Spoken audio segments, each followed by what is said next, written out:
மாணவர்களே, எங்களோட 2வது அலகுல உங்களுக்கு தெரியும் 2.6 சுழற்சி இயக்கம்ன்ற பாடத்தை நாங்க படிச்சுட்டு வரோம். அதுல இன்னைக்கு 5வது வகுப்பு. இந்த 5வது வகுப்புல நாங்க 2 விஷயங்கள் நாங்க செய்ய போறோம். ஒன்று வந்து ஏற்கனவே நாங்க சுழற்சி இயக்கத்துல நாங்க படிச்ச தியரிக்குரிய கேள்விகள் சிலதை செஞ்சு பார்க்கிறோம். அதே மாதிரி எங்களுக்கு தெரியும் வட்ட இயக்கம். இந்த சுழற்சி இயக்கம் இந்த பாடத்துல 2.6ன்ற இந்த பாடத்துல வந்து சுழற்சி இயக்கம் இல்ல வட்ட இயக்கம் என்ற ஒரு பகுதி இருக்கு. அந்த வட்ட இயக்கத்துக்குரிய தியரியை வந்து நாங்க என்ன செய்யறோம் இன்னைக்கு பார்க்கிறோம். ஏதுமானவரை இன்னைக்கு இதை நாங்க பார்ப்போம். கவனிங்க நீங்க கவனிங்களோட முதலாவது பகுதி வந்து சுழற்சி இயக்கத்துல நாங்க ஏற்கனவே நிறைய கேள்விகள் நாங்க செஞ்சிருந்தோம். அதுல விடுபட்ட சில கேள்விகளை நாங்க என்ன செய்வோம் செஞ்சுட்டு போவோம். பாருங்க, அந்த டியூப்ல வந்து 96வது கேள்வி. 96வது கேள்வி பாருங்க. 96வது கேள்வி. ஓகே, என்ன சொல்றாங்க? உராய்வற்ற சுழல் மேசை ஒன்று 12 RPM என்ற வீதத்தில் சுழன்று கொண்டிருக்கிறது. ஓகே, உராய்வற்ற சுழல் மேசைன்னு சொல்லி சொன்னா கவனிங்க, ஒரு மேசை ஒன்று நீங்க எப்படி கற்பனை பண்ணீங்கன்னா, ஒரு மேசையை நீங்க கற்பனை பண்ணீங்கன்னா ஏன் இந்த படங்களை வரைகிறன்றது உங்களுக்கு தெரியும். ஜஸ்ட் வந்து அதை கிராபிக்கலா வந்து நீங்க மைண்ட்ல வச்சுக்கணுன்றதுக்காக அந்த வரை போல, அதாவது படங்களை நாங்க வரைகிறது. அதே நேரம் நீங்க உங்களோட எக்ஸாம்லயும் வந்து பெரும்பாலும் வந்து நிறைய கேள்விகளை வந்து படங்களை தந்துதான் என்ன செய்வாங்க, கேட்பாங்க. ஆகவே அந்த அந்த கிராபிக்கலா அந்த அந்த அந்த பிக்சரைஸ் பண்ணி வர சில கேள்விகளை வந்து நாங்க எங்களுக்கு என்ன செய்யணும், குயிக்கா மைண்டுக்கு வந்து என்ன செய்யணும், கெச் பண்ணணுன்றதாலதான் அப்படி வந்து உங்களுக்கு ஈஸியா வந்து எக்ஸாம்ஸ்ல வந்து கேள்வி வர.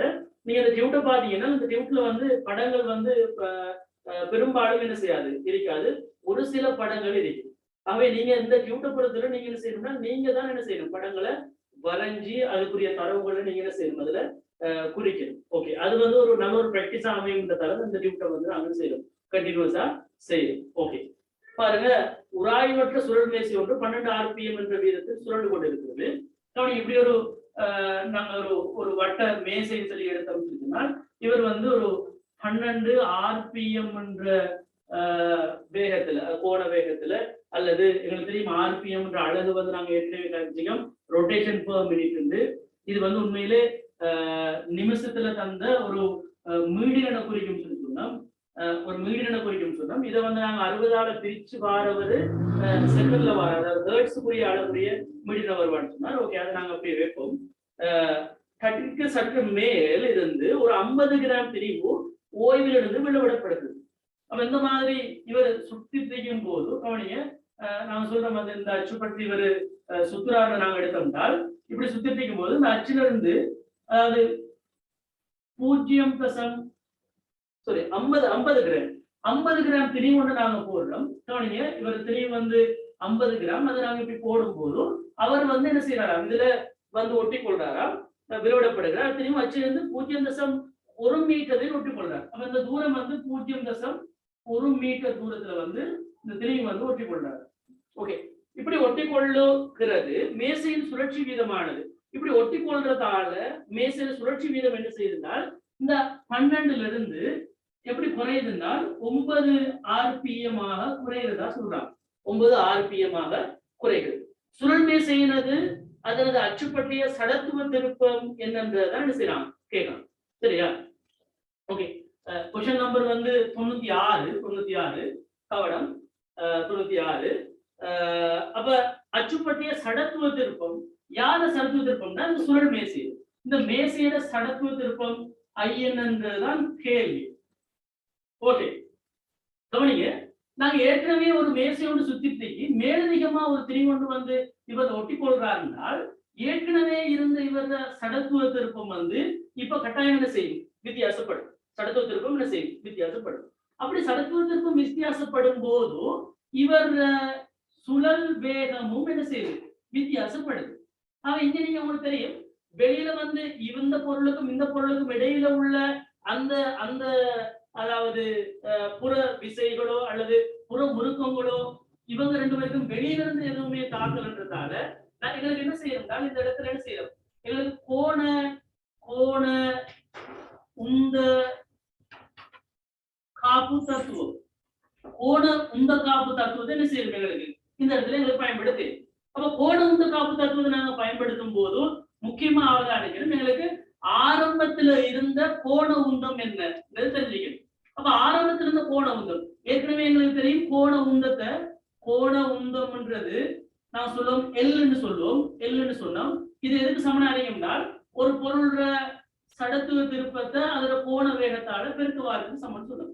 அப்ப சடத்துவ திருப்பத்தை கோண வேகத்தால பெருக்குவாருக்கு சமன்னால் அப்ப கோண உந்த காப்பு தத்துவப்படி ஆரம்பத்தில் இருந்த கோண உந்தத்தையும் ஆரம்பத்தில் இருந்த கோண வேகத்தையும் பெருக்க வாரது எதுக்கு சமனா இருக்கும்னால் இந்த திரிவு வந்து ஒட்டி கொண்டது பிறகு இப்ப வந்து ஐ வந்து மாறி இருக்கும்.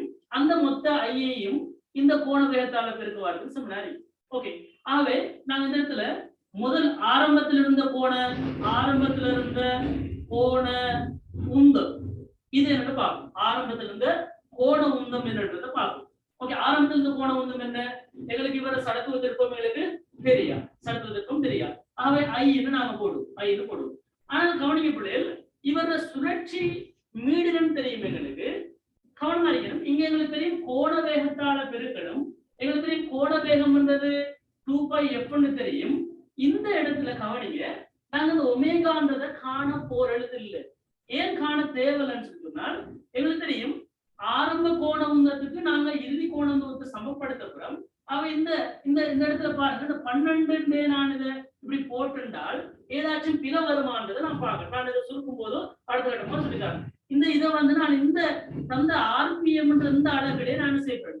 இந்த இடத்துல யூஸ் பண்ணப்படும். ஓகே, யூஸ் பண்ணப்படும். ஏன் நான் யூஸ் பண்றேன்னு அடுத்த அடுத்து இது எதுக்கு சமனா இருக்கும், இறுதி கோண உந்தத்துக்கு சமனா இருக்கும். இறுதி கோண உந்தத்துக்கு சமனா இருக்கும்.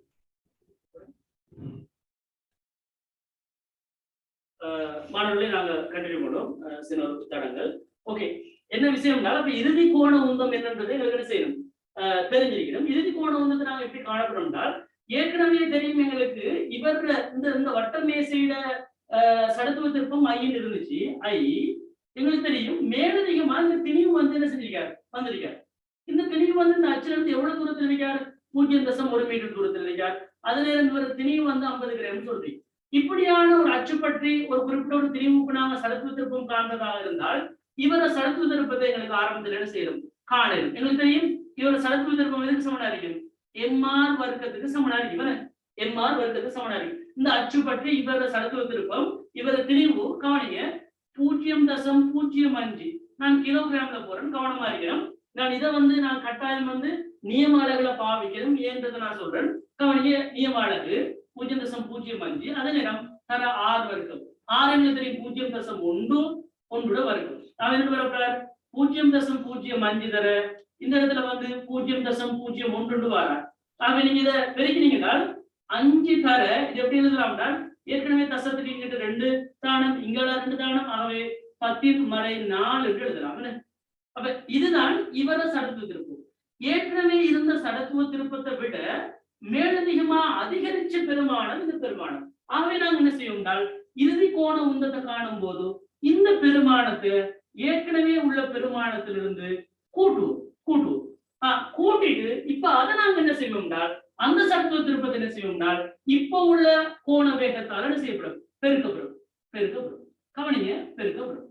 ஓகே, நான் ஏன் வந்து இந்த 12, 9 அப்படி நேரடியா நான் யூஸ் பண்ணதை நான் சொல்லுவேன்னு சொன்னா நான் இந்த இடத்துல சொல்றேன். கவனிங்க, இப்ப இவரை நாங்க இவருக்கு சமப்படுத்த போறோம். கோண உந்த காப்பு தத்துவப்படி ஆரம்ப மொத்த கோண உந்தம் இறுதி கோண உந்தத்துக்கு மொத்த கோண உந்தத்துக்கு சமன். ஆக இது ரெண்டையும் நாங்க சமப்படுத்தினோம்னால் கவனிங்க, சமப்படுத்தினோம்னால் 12 தர ஐ எதுக்கு சமனா இருக்கும், இந்த பெருமானம் 9 × I + 5 தர 10⁻4.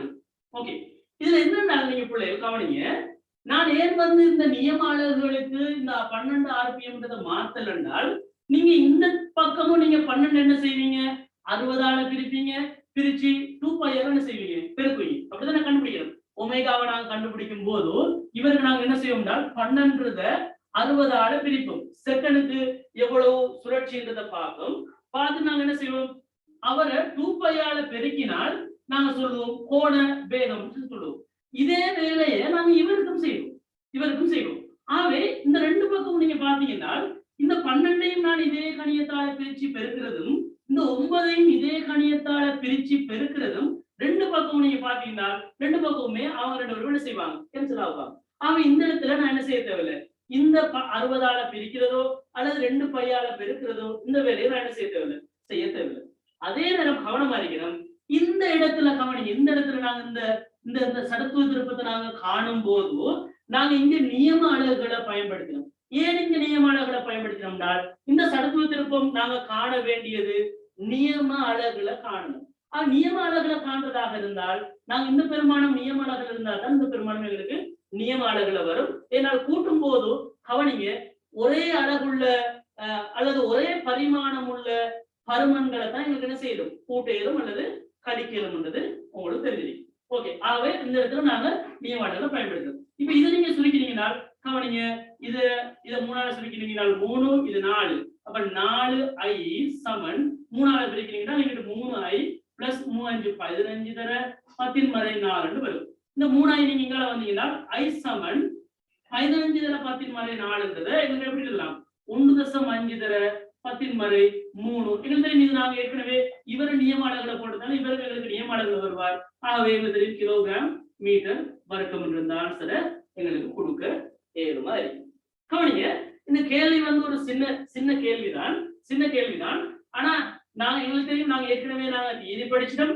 இருந்தாலும் கேள்வியில செய்யும் போது சில அடிப்படைகள் நாங்க விளங்கிட்டு போனோம்னால் கேள்வி எப்படி எங்களுக்கு குயிக்கா செய்யணும்ன்ற விஷயங்களை எங்களுக்கு செய்யணும், பொறுவை எங்களுக்கு செய்யணும், படிக்க ஏழுமா இருக்கு. ஓகே, அப்ப இந்த விஷயத்தை நீங்க நோட் பண்ணுங்க.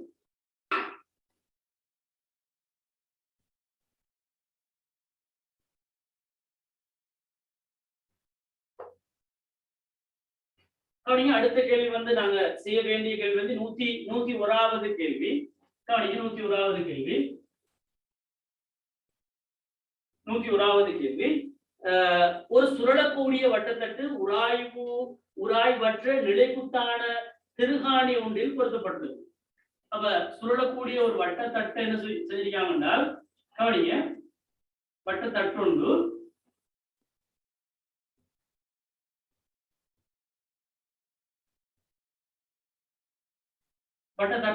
சுழலக்கூடிய ஒரு திருகாணியில நினைச்சிருக்காங்க, இது பண்ணி வச்சிருக்காங்க.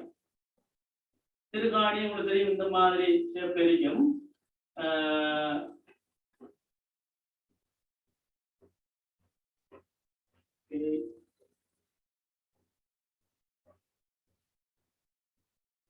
ஓகே, இப்படி ஒரு திருகாணியில இப்படி என்ன செய்யறாங்க, சுழலக்கூடிய ஒரு முறையில என்ன செய்யறாங்க, செப்படி வச்சிருக்காங்க.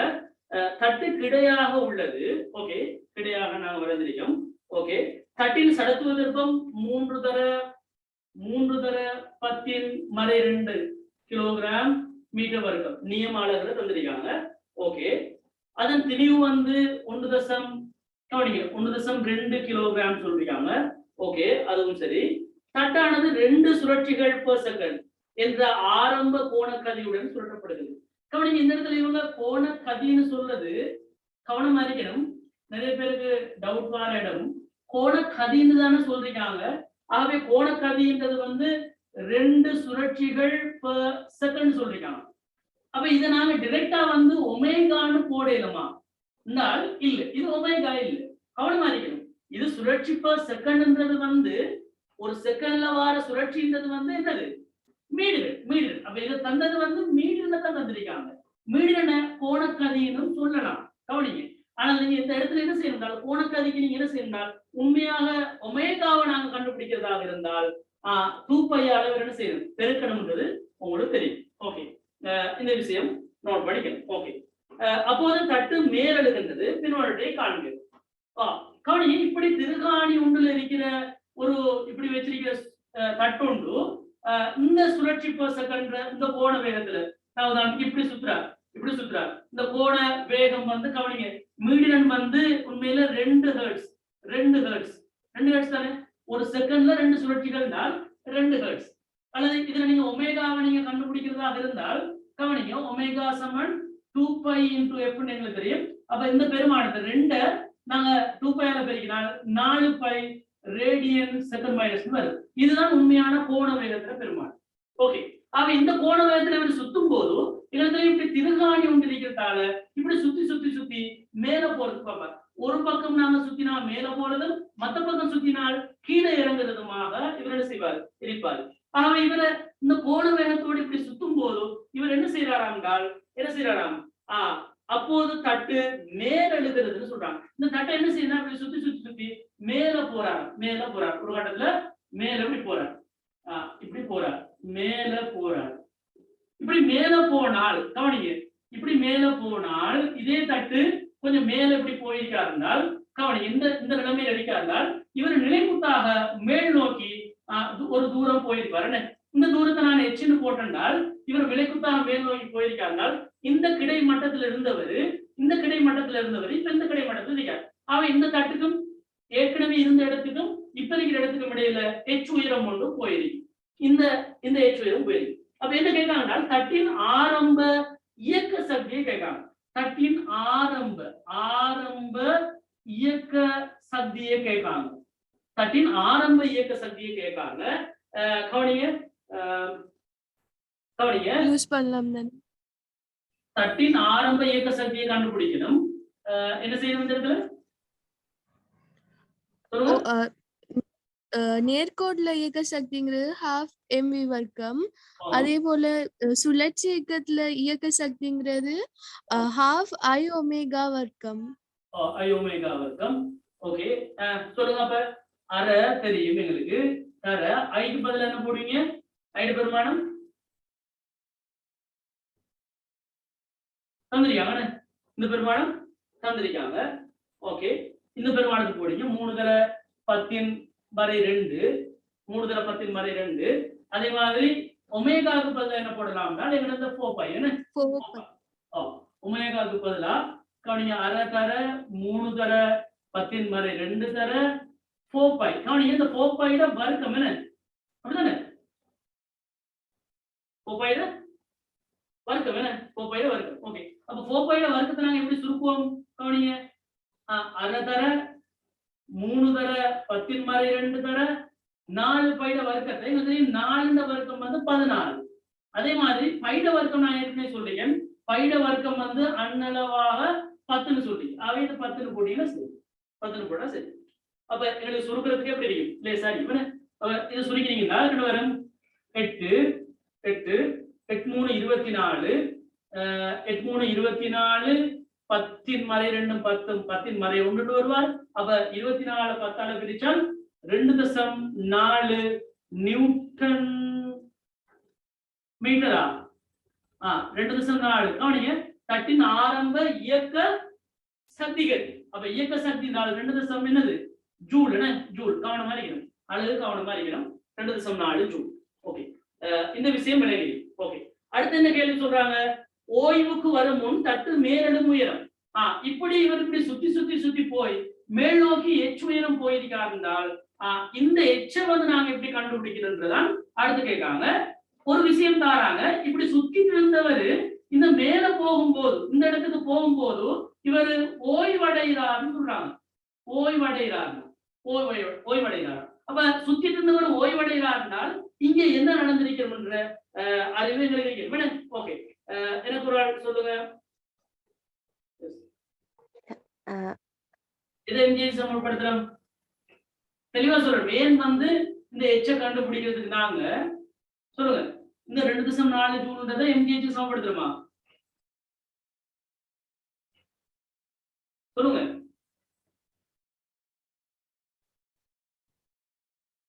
ஏன் எம்ஜிஹெச் இறுதி இயக்க சக்தி. கவனிங்க, இறுதி இயக்க சக்தி ஓய்வடையும் சொல்லிட்டால் இறுதி இயக்க சக்தி எங்களுக்கு தெரியும் 0 ஆயிரும். இங்க இருக்கிற இயக்க சக்தி 0 ஆயிரும். ஆரம்பத்துல இந்த மட்டத்தை நாங்க 0 நிலை சக்தி மட்டம் நாங்க எடுத்தோம்னால் இந்த மட்டத்துல இருந்து இந்த உயரத்துக்கு இவர் போயிருக்காரு. இந்த எச் உயரத்துக்கு இவர் போயிருக்காருனால் இந்த மட்டத்துல இருந்து இவர் எச் உயரத்துக்கு போயிருக்காருனால் ஆரம்பத்துல எங்களுக்கு இருந்த நிலை சக்தி 0. ஆரம்பத்துல இருந்த நிலை சக்தி 0 எங்களுக்கு தெரியும். நாங்க இங்க பயன்படுத்துறது அந்த பேரை சொல்லணும், தெளிவா சொல்லணும். சும்மா இந்த 2.4 mgh சமப்படுத்துறேன்னு சொல்லி பழகாதீங்க. எப்படி சொல்லி பழகணும்னா நாங்க இங்க வந்து பொறிமுறை சக்தி காப்பு தத்துவத்தை பயன்படுத்துறோம். பொறிமுறை சக்தி காப்பு தத்துவத்தை பயன்படுத்துறோம். அப்படி பயன்படுத்தும் போது இந்த ஆரம்பத்தில் இருந்த இந்த மட்டம் வந்து பூஜ்ஜிய நிலை சக்தி மட்டம் எடுத்தோம்னால் பூஜ்ஜிய நிலை சக்தி மட்டம் எடுத்தோம்னால், ஆனால் அதோடு சேர்த்து ஆரம்பத்துல கவனிங்க நேர்கோட்டு இயக்க சக்தி இல்ல, சுழற்சி இயக்க சக்தி இருந்துச்சு. அப்ப சுழற்சி இயக்க சக்தி இருந்ததால அந்த சுழற்சி இயக்க சக்தி எவ்வளவா இருந்துச்சுன்னா 2.4 இருந்துச்சு. இது எதுக்கு சமனா இருக்கும்னால், இவர் இங்க மேல போனதுக்கு பிறகு இயக்க சக்தி 0 ஆகிட்டாரு. ஆனால் இந்த மட்டம் 0ன்றதால இதுல இருந்து இவரு h உயர மேல போயிருக்காரு. நிலை சக்தி அதாவது இயக்க சக்தி 0, ஆனால் mgh என்ற அந்த நிலை சக்தி இவருக்கு என்ன செஞ்சிருக்கு, அதிகரிச்சிருக்கு. அவன் அந்த mgh-க்கு அந்த mgh போடலாம். mgh என்னது எங்களுக்கு தெரியும் 1.2 தர g வந்து 10 தர h, அதைத்தான் நாங்க செய்யறோம் கண்டுபிடிக்கணும். வெறுமனே நீங்க 2.4க்கு சமன்னு சொல்லி பழகாதீங்க. கவனமா இந்த மாதிரி இதை பயன்படுத்துறது தெரிஞ்சிருக்கீங்க. கவனிங்க, ஏன் இதை தெரிஞ்சுக்கணும்னா ஆரம்பத்துல நீங்க இப்படி தெரிஞ்சிருந்துட்டு அதுக்கப்புறம் உங்களுக்கு மனசால செஞ்சிடலாம். இந்த கேள்வியில நீங்க மைண்டால செஞ்சிடலாம். கேள்வியில எம்சிக்கு அப்படி இப்படின்னு வந்தால் மைண்டால செஞ்சிடலாம். ஆனால் எஸ்ஏல ஸ்ட்ரக்சர்ல எழுதும் போதும் தெளிவா இப்படி நீங்க அப்ளை பண்ணி எழுதணும். இப்படி அப்ளை பண்ணி எழுதினால் இதுக்கு மேல செய்யுது மார்க்ஸ் கவனமா இருக்கு. ஆக இதுல இருந்து நீங்க என்ன செய்யலாம், எச்ச நீங்க கண்டுபிடிக்கலாம். 1.2 நீங்க 10 நாள் 12 2.4 பிரிச்சால் எவ்வளவு வரும்? 2.4 1.4 பிரிச்சா 2 2 10 பிரிச்சால் 0.2 மீட்டர் வரும். 0.2 மீட்டர் வரும். Okay okay. அடுத்து என்ன கேட்டீங்கன்னா தட்டின் ஆரம்ப கோண உந்தம் எவ்வளவு கேட்டீங்க. அப்ப ஆரம்ப கோண உந்தம் வந்து கவனிங்க, எங்களுக்கு தெரியும் L சமன் I into ஒமேகா. எங்களுக்கு தெரியும் ஐட பெருமானம் தெரியும் 3 தர 10⁻2 தர ஒமேகாட பெருமானம் நாங்க ஏற்கனவே சொன்னோம் 4 பைன்னு சொன்னோம். ஆகவே 4 பை. இது எங்களுக்கு சுருக்கலாம். இதை எங்களுக்கு சுருக்க செய்யலாம், ஆன்சரை போடலாம். கவனிங்க, நீங்க சுருக்கீங்க 0.38 வரும். 0.38. அதுக்குரிய அலகுகளை வந்து கவனிங்க எழுதிக்கீங்க. கிலோகிராம், மீட்டர் வர்க்கம், ரேடியன், செகண்ட் -1. இது வந்து ஒமேகாட, இது வந்து ஒமேகாட அலகு, இது வந்து சடத்துவத்திற்கு அலகு. ஓகே, இப்படி எங்களுக்கு என்ன செய்யணும் எழுதி கேள்வி. ஓகே, நாங்க அடுத்த கேள்வி போவோம். அடுத்த கேள்வி போவோம். இது விளங்கிருக்கும்.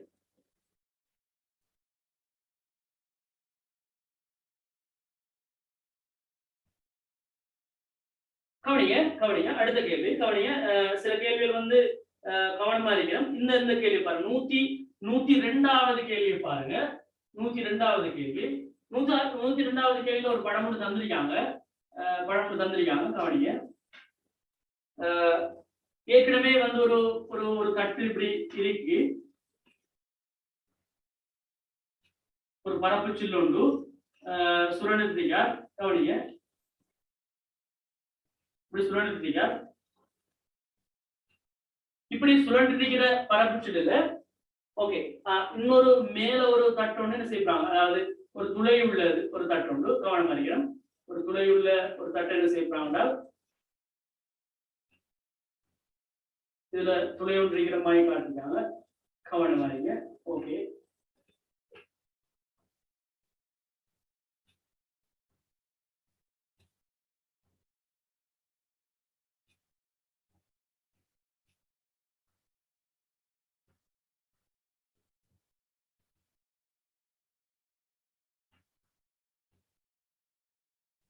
சரி. ஓகே, இப்படி வந்து என்ன செய்யறாங்க, இப்படி வந்து இந்த படத்தை வரைஞ்சிருக்காங்க.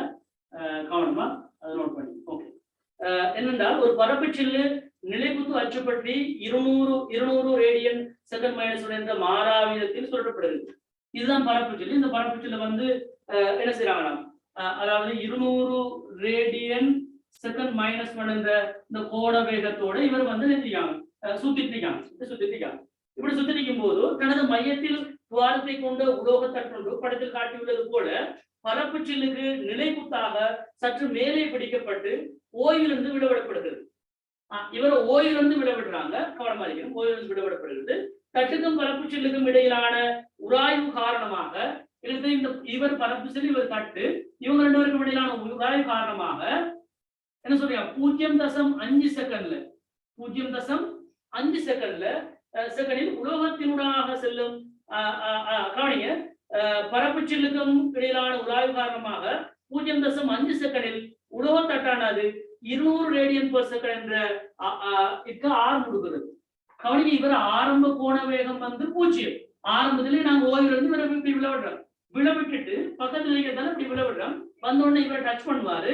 இவர் ஏற்கனவே சுத்தி திக்கிறவரை இவரை டச் பண்ணதால இவரும் சுத்த எத்தனிப்பாரு. எத்தனிச்சதுக்கு உடனே கவனிங்க வந்து இவரோட பக்கத்துல இப்படி டச் பண்ண உடனே இந்த கோண வேகம் வராது. இவர் எப்ப அந்த கோண வேகம் வரும்னால் இவங்க ரெண்டு பேருக்கும் இடையில இவர் இயங்க கொஞ்சம் கொஞ்சமா டச் பண்ணி ஒரு கட்டம் வரக்குள்ளதான் இவருக்கும் அதே கோண வேகம் வரும். இவருக்கு எப்ப அந்த கோண வேகம் 200 ரேடியன் செகண்ட் -1 கோண வேகம் வருதுனால் இந்த நேரத்துல 0.5 செகண்ட் அந்த நேரத்துல தான் இவர கோண வேகம் ஏற்கனவே 0 இருந்த கோண வேகம் இப்ப என்னையா மாறுதுன்னா 200 ரேடியன் செகண்ட் மைனஸ் பண்ணா மாறுது. ஓகே இப்படி சொல்றீங்க. மையத்தினூடாக செல்லும் அதன் தளத்திற்கு செங்குத்தான அச்சு பற்றி தட்டின் சடுத்துவ திருப்பம் 6 தர 10^3. இவர்கள் சடுத்துவ திருப்பம் சொல்லிருக்காங்க 6 தர 10^3 சொல்லிருக்காங்க. ஓகே பின்வருவதை காணுங்க. தட்டில் தாக்கும்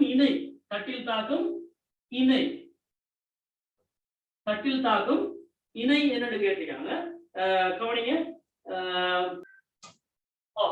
எப்படி கண்டுபிடிக்க சொல்லுங்க. இணை இந்த தட்டுல தாக்குற இணையை கேட்டிருக்காங்க.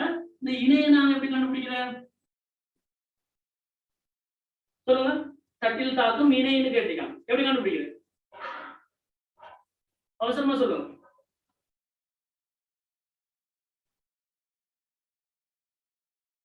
எப்படி இணையை கண்டுபிடிக்கிறது? tau சமன் I alpha. tau சமன் I alpha. ஓகே அதாவது tau சமன் I alphaல கண்டுபிடிக்கலாம். I வந்து எங்களுக்கு ஏற்கனவே தெரியும். என்ன ஐட பெருமானம் தெரியும் 6 தர 10^3. ஆகவே இந்த அல்பாவை நாங்க ஏற்கனவே கண்டுபிடிச்சிருக்கோம். அப்படிதானே கவனி சொல்லுங்க. கண்டினியூஸா இருங்க. அல்பாவை நாங்க வந்து எப்படி கண்டுபிடிக்கிறோம்? அல்பா நாங்க எப்படி கண்டுபிடிப்போம்? எங்களுக்கு தெரியும் ஆரம்ப கோண வேகம் 0 இருந்துச்சு. இப்ப 200 இருக்கு. அதுக்கு அடுத்த நேரம் தெரியும். ஆகவே எங்களுக்கு தெரியும் கோண வேக மாற்றத்தின் கீழ் நேரம். அதான் அல்பா கோண வேக மாற்றத்தின் கீழ் நேரம். ஆரம்பத்துல 0 இப்ப 200 மாற்றம் வந்து 200 நாங்க 0.5 பிரிச்சோம்னா என்ன வரும்? 400 வரணும். 400 ரேடியன் செகண்ட் -1 வருவார். ஆக இந்த இடத்துல 400 போடலாம். 400 போடலாம். போட்டா எவ்வளவு வரும்? 400 போட்டால் இந்த 1 2 6 4 24 2400 10^3 2.4 நியூட்டன் மீட்டர் வரும். 2.4 நியூட்டன் மீட்டர் வரும். ஓகே ஆகவே அடுத்தது தட்டினால் பெறப்பட்ட இயக்க சக்தி. கவனிங்க இதுல முக்கியமான விஷயம் ஒன்றைக்கு தட்டால பெறப்பட்ட இயக்க சக்தி ஒரு கேட்கலாம். தட்டினால் பெறப்பட்ட இயக்க சக்தி என்று கேட்கலாம். ஓகே இந்த தட்டினால் பெறப்பட்ட இயக்க சக்தியை எங்களை கண்டுபிடிக்கிறது லேசு. நாங்க ஏற்கனவே கண்டுபிடிச்ச மாதிரி ஆரம்பத்துல கோண வேகம் 0 இருந்தவர் இப்ப 200 ரேடியன் செகண்ட் -1 இருக்கார். ஆக இப்ப இருக்கிற இயக்க சக்தி எங்களுக்கு தெரியும். நான் வளமையா பயன்படுத்துற ½ I ஒமேகா வர்க்கம். இவர் சுழற்சி இயக்க சக்தி மட்டும்தான் இருக்கு. ஆக சுழற்சி இயக்க சக்தி மட்டும்தான் எங்களுக்கு ½ I வந்து ஏற்கனவே தெரியும். எங்களுக்கு 6 தர 10^3 ஒமேகாட வர்க்கம். ஒமேகாட வர்க்கம் என்றது இந்த இடத்துல 200 வர்க்கம். கவனிங்க 200 வர்க்கம். ஓகே நீங்க சொல்லிட்டீங்கன்னா வரும் 3 200 வர்க்கம் எங்களுக்கு தெரியும் 40,000. 40,000த்துல 1000 பேத்திரும் 10^3. அப்ப 40 3ஆல பெருக்கினால் 120 ஜூல் வருவார். 120 ஜூல். இது முதலாவது கேள்விக்கு, இது இரண்டாவது கேள்விக்கு ஆன்சர். ஓகே 120 ஜூல் வருவார். ஓகே அந்த விஷயம் உங்களுக்கும் தெரிஞ்சிருக்கும் நினைக்கிறேன். ஓகே நாங்க அடுத்த கேள்வி பார்ப்போம். அடுத்த கேள்வியில இருந்துதான் முக்கியமான விஷயமும் இருக்கு. அந்த விஷயத்தை நாங்க தெளிவா விளங்கி எடுக்கணும். ஓகே பாருங்க. இணையினால் இடமாற்றப்பட்ட மொத்த சக்தியோடு கேட்கலாம். இணை என்னது கவனிங்க. இந்த இடத்துல ஏற்கனவே பரப்புச்சு சுத்திட்டிருக்கிறவர். இந்த சுத்திட்டிருக்கிறவரால்தான் இவருக்கு சக்தி வழங்கப்படுது. அப்படி வழங்கப்பட்ட சக்தியில இப்ப இவருக்கு இருக்கிற இயக்க சக்தி வந்து 120 ஜூல். இப்ப இருக்கிற சக்தி வந்து 120 ஜூல். ஆனால் இவங்க என்ன கேட்காங்கன்னா இந்த இணையால வழங்கப்பட்ட மொத்த சக்தி என்னன்னு கேட்காங்க. மொத்த சக்தி என்னன்னு கேட்காங்க. ஓகே, மொத்த சக்தி என்னன்னு கேட்காங்க. கவனிங்க, எனக்கு கவனிங்க கவனிங்க. இந்த இந்த ஏற்கனவே கவனிங்க, இவர் சுத்திரத்தால ஆரம்பத்துல எங்களுக்கு தெரியும் இந்த ஒமேகா வந்து 0 இருந்துச்சு, பிறகு 200 மாறி இந்த இடப்பட்ட காலத்துல இவர் ஒரு சக்தியை வழங்கியிருப்பார். அது எதுக்கு எதிரான சக்தி என்றால் நாங்க ஏற்கனவே கண்ட இந்த இந்த உராய் இந்த முறுக்கம், இந்த முறுக்கத்துக்கு எதிரான சக்தி. இந்த முறுக்கத்துக்காக இந்த முறுக்கம் வந்து பயன்பட்ட அந்த நேரத்துல ஒரு குறிப்பிட்ட அளவு சக்தி இவருக்கு என்ன செஞ்சிருக்கும், அதுல அதுல விரயமாயிருக்கு.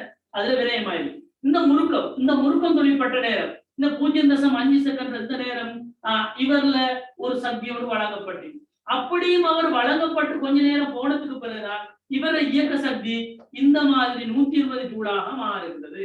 ஆகவே இந்த உராய்வு முறுக்கத்துக்காக இந்த இவர் வந்து பட்டு அவர் விழுந்த உடனே அந்த அந்த கோண வேகம் வராம கொஞ்சம் நேரம் போய் இந்த கோண வேகம் வந்ததுக்கு அப்புறம் 120 ஜூல் ரேகி அந்த பாரத்துக்கு முதல்ல இவர் கொஞ்சமா சுத்திரிப்பார்.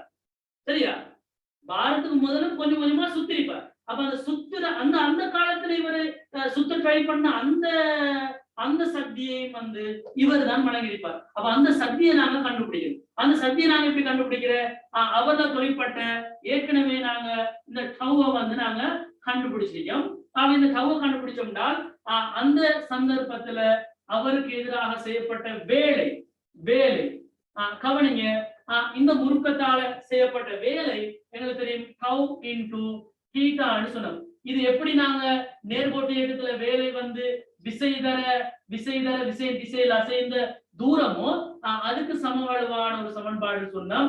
விசைக்கு பதிலாக எங்களுக்கு தெரியுங்க நாங்க முறுக்கம் அல்லது என்னது விசை திருப்பத்தை பயன்படுத்துவோம். அதே மாதிரி அங்க இடப்பெயர்ச்சிக்கு பதிலாக இங்க கோண இடப்பெயர்ச்சி பயன்படுத்துவோம். ஓகே, அவ்வளவுதான். அப்ப டவ் வந்து எங்களுக்கு தெரியும் 2.4 தெரியும்.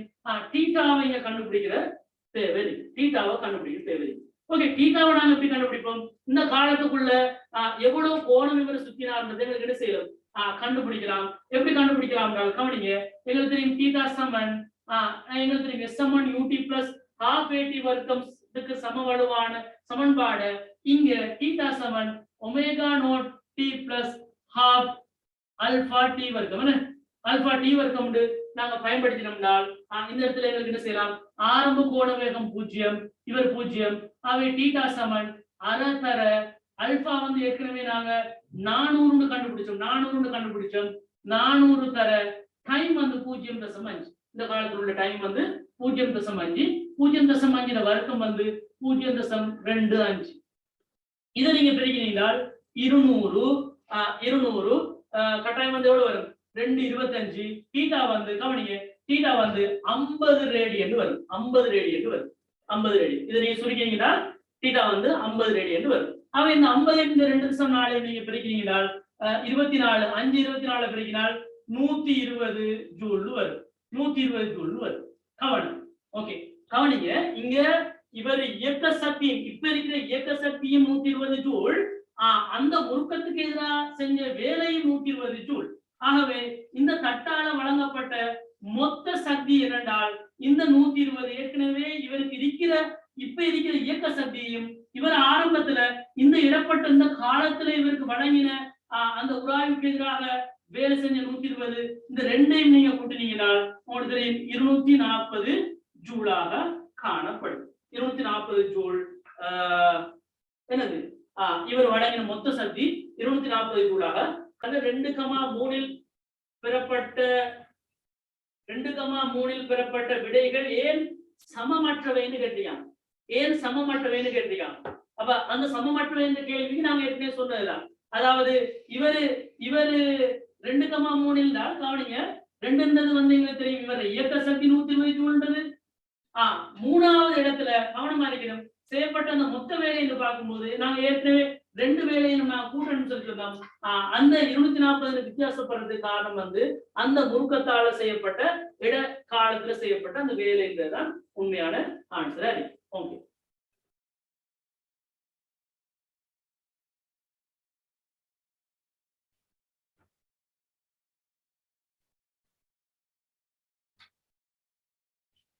ஓகே, கவனிங்க அடுத்த கேள்வி. கவனிங்க 103வது கேள்வி பாருங்க.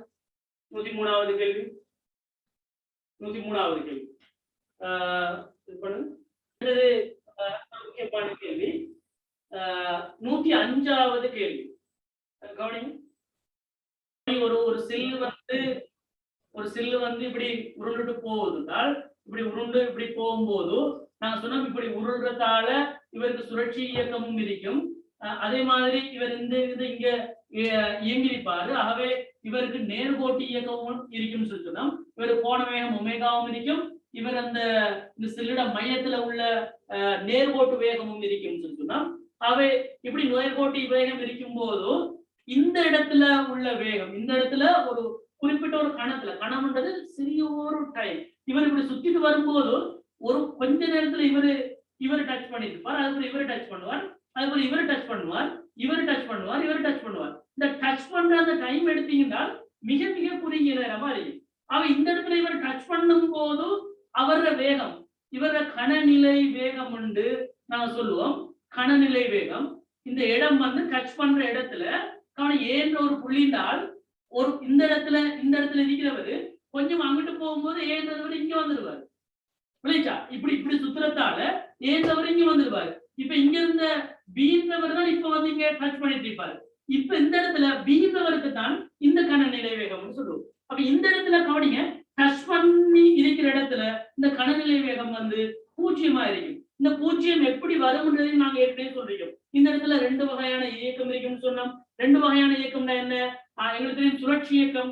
வெறுமனே சுழற்சியை மட்டும் நாங்க கருத்துல கொண்டோம்னால், வெறுமனே சுழற்சியை மட்டும் நாங்க கருத்துல கொண்டோம்னால் எங்களுக்கு தெரியும் இந்த இடத்துல பி வேகம் இப்படி இருக்கும், இந்த இடத்துல பி வேகம் இப்படி இருக்கும், இந்த இடத்துல பி வேகம் இப்படி இருக்கும், இந்த இடத்துல பி வேகம் இப்படி இருக்கும். இந்த மாதிரி சுழற்சி இயக்கத்தை மட்டும் கருத்துல கொண்டால் இப்படி வேகம் இருக்குன்னு சொன்னோம். அதே மாதிரி கவனிங்க, நேர்கோட்டு இயக்கத்தை நாங்க கருத்துல கொண்டோம்னால் இங்க இருந்து இங்க போறதால இந்த சில்லுல மொத்தமா எல்லா துணிக்கையும் வலது பக்கமா வி வேகத்தை கொண்டிருப்பார். அவ இந்த இடத்துலயும் அந்த வி வேகம் ஒன்று இருக்கும், வி வேகம் ஒன்று இருக்கும், இந்த இடத்துலயும் வி வேகம் ஒன்று இருக்கும், வலது பக்கம் இந்த இடத்துலயும் வி வேகம் ஒன்று இருக்கும், இந்த இடத்துல வி வேகம் இருக்கும், அதே மாதிரி இந்த இடத்துலயும் வி வேகம் இருக்கும். நீங்க இந்த இடத்துல பாத்தீங்கன்னா ஏற்கனவே வி இன்னொரு வி ரெண்டுமே வலப்பக்கம் இருக்கிறதால இந்த இடத்துல இவர கணநிலை வேகம் 2 வியா இருக்கு, 2 வியா இருக்கு. அதே மாதிரி இந்த இடத்துல நீங்க பாத்தீங்கன்னா இந்த இடது பக்கம் பி வலது பக்கம் பி, ஆக இவர கணநிலை வேகம் 0 இருக்கு. இப்படி ஒவ்வொரு பாயிண்ட்லயும் உள்ள ஒவ்வொரு அந்த குறிப்பிட்ட கணத்தில் உள்ள வேகத்தை நாங்க கண்டுபிடிக்கிறது தான் கணநிலை வேகம்னு சொல்லுவோம். சரியா? அப்ப அந்த கணநிலை வேகம் என்ற அந்த விஷயத்தை நீங்க என்ன செய்யணும், விளங்கி வச்சிருக்கணும். ஓகே, கவனிங்க மாணவர்களே, நாங்க இந்த இடத்துல வந்து வட்டப்பாதையில்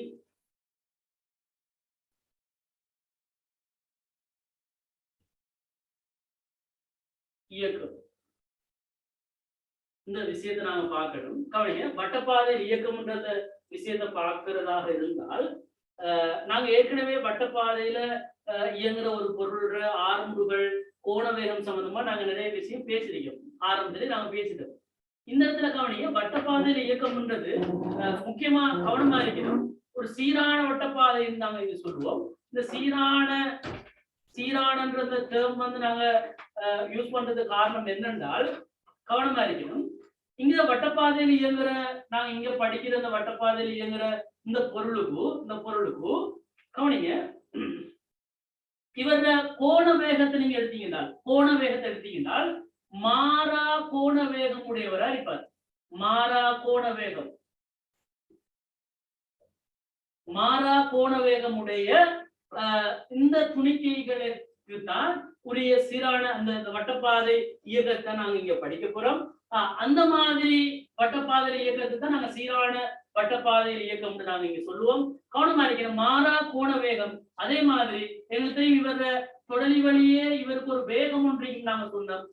இந்த வேகம் வந்து கவனிங்க, திசை மாறுதத்தால இந்த வேகத்துல திசை மாறுதத்தால இவர வேகம் மாறும். கவனிங்க, வேகம் வந்து நேர்கோட்டு வேகம். கவனிங்க, நேர்கோட்டு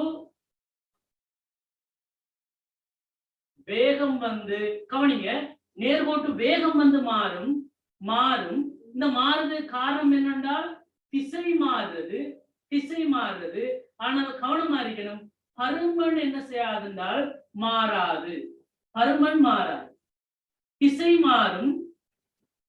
இந்த நேர்கோட்டு வேகத்துல அதாவது நேர்கோட்டு வேகம்ன்றது இங்க இந்த திசையில வி, இங்க இந்த திசையில வி, இங்க இந்த திசையில வி. கவனமா இருக்கணும், இந்த பருமன் என்ன செய்யாதுன்றால் மாறாது. ஆகவே நேர்கோட்டு வேகம் மாறும்ன்றது சரி, ஆனால் அந்த வேகத்துல திசை மாறுமா பருமன் மாறுமான்னு கேட்டால் திசை மாறும், பருமன் என்ன செய்யாது மாறாது. ஆகவே இப்படி திசை மாறி பருமன் மாறாத நிலைமையில நாங்க இதென்ன சொல்லுவோம், நேர்கோட்டு கதி. கதி கதி மாறாதுன்னு சொல்லலாம், அல்லது கதி மாறாதுன்னு சொல்லலாம். இங்க நேர்கோட்டு இயக்க ரீதியா நீங்க பாத்தீங்கன்னா அவரை கதி மாறாதுன்னு நாங்க பயன்படுத்துவோம். அதே மாதிரி சுழற்சி இயக்கத்தின் அடிப்படையில் நீங்க பாத்தீங்கன்னா அவரோட கோண வேகம் மாறாதுன்னு நாங்க பயன்படுத்துவோம். அப்ப இந்த ரெண்டு கண்டிஷனையும் வந்து நாங்க முதலாவது ஆரம்பத்துல விளைவிக்கணும். நாங்க இந்த படிக்க போற இந்த வட்ட இயக்கத்துல உள்ள இந்த நிபந்தனைகள் நாங்க என்ன மாதிரியான வட்ட இயக்கத்தை நாங்க இங்க டீல் பண்ண போறோம். ஆக எங்களுக்கு தெரியும் மாறா கோண வேகம் என்றால் எங்களுக்கு தெரியும் இவர கோண வேகம் நாங்க அதிகரிக்க போறதில்லை. இங்க ஒமேகாவா இருக்கிறது, இங்க வரும்போது ஒமேகாவா தான் பிடிப்பார். ஆக எங்களுக்கு தெரியும் கோண ஆர்முடுகள், கோண ஆர்முடுகள் அல்பா வந்து எப்படி இருப்பார், பூஜ்ஜியமா இருப்பார். அல்பா வந்து பூஜ்ஜியமா இருப்பார். ஓகே, அப்ப இந்த கண்டிஷனை நாங்க முதலாவது என்ன செய்யணும், விளங்கி வச்சுக்கணும். இதை நோட் பண்ணிக்கங்க, இதை நோட் பண்ணிக்கங்க.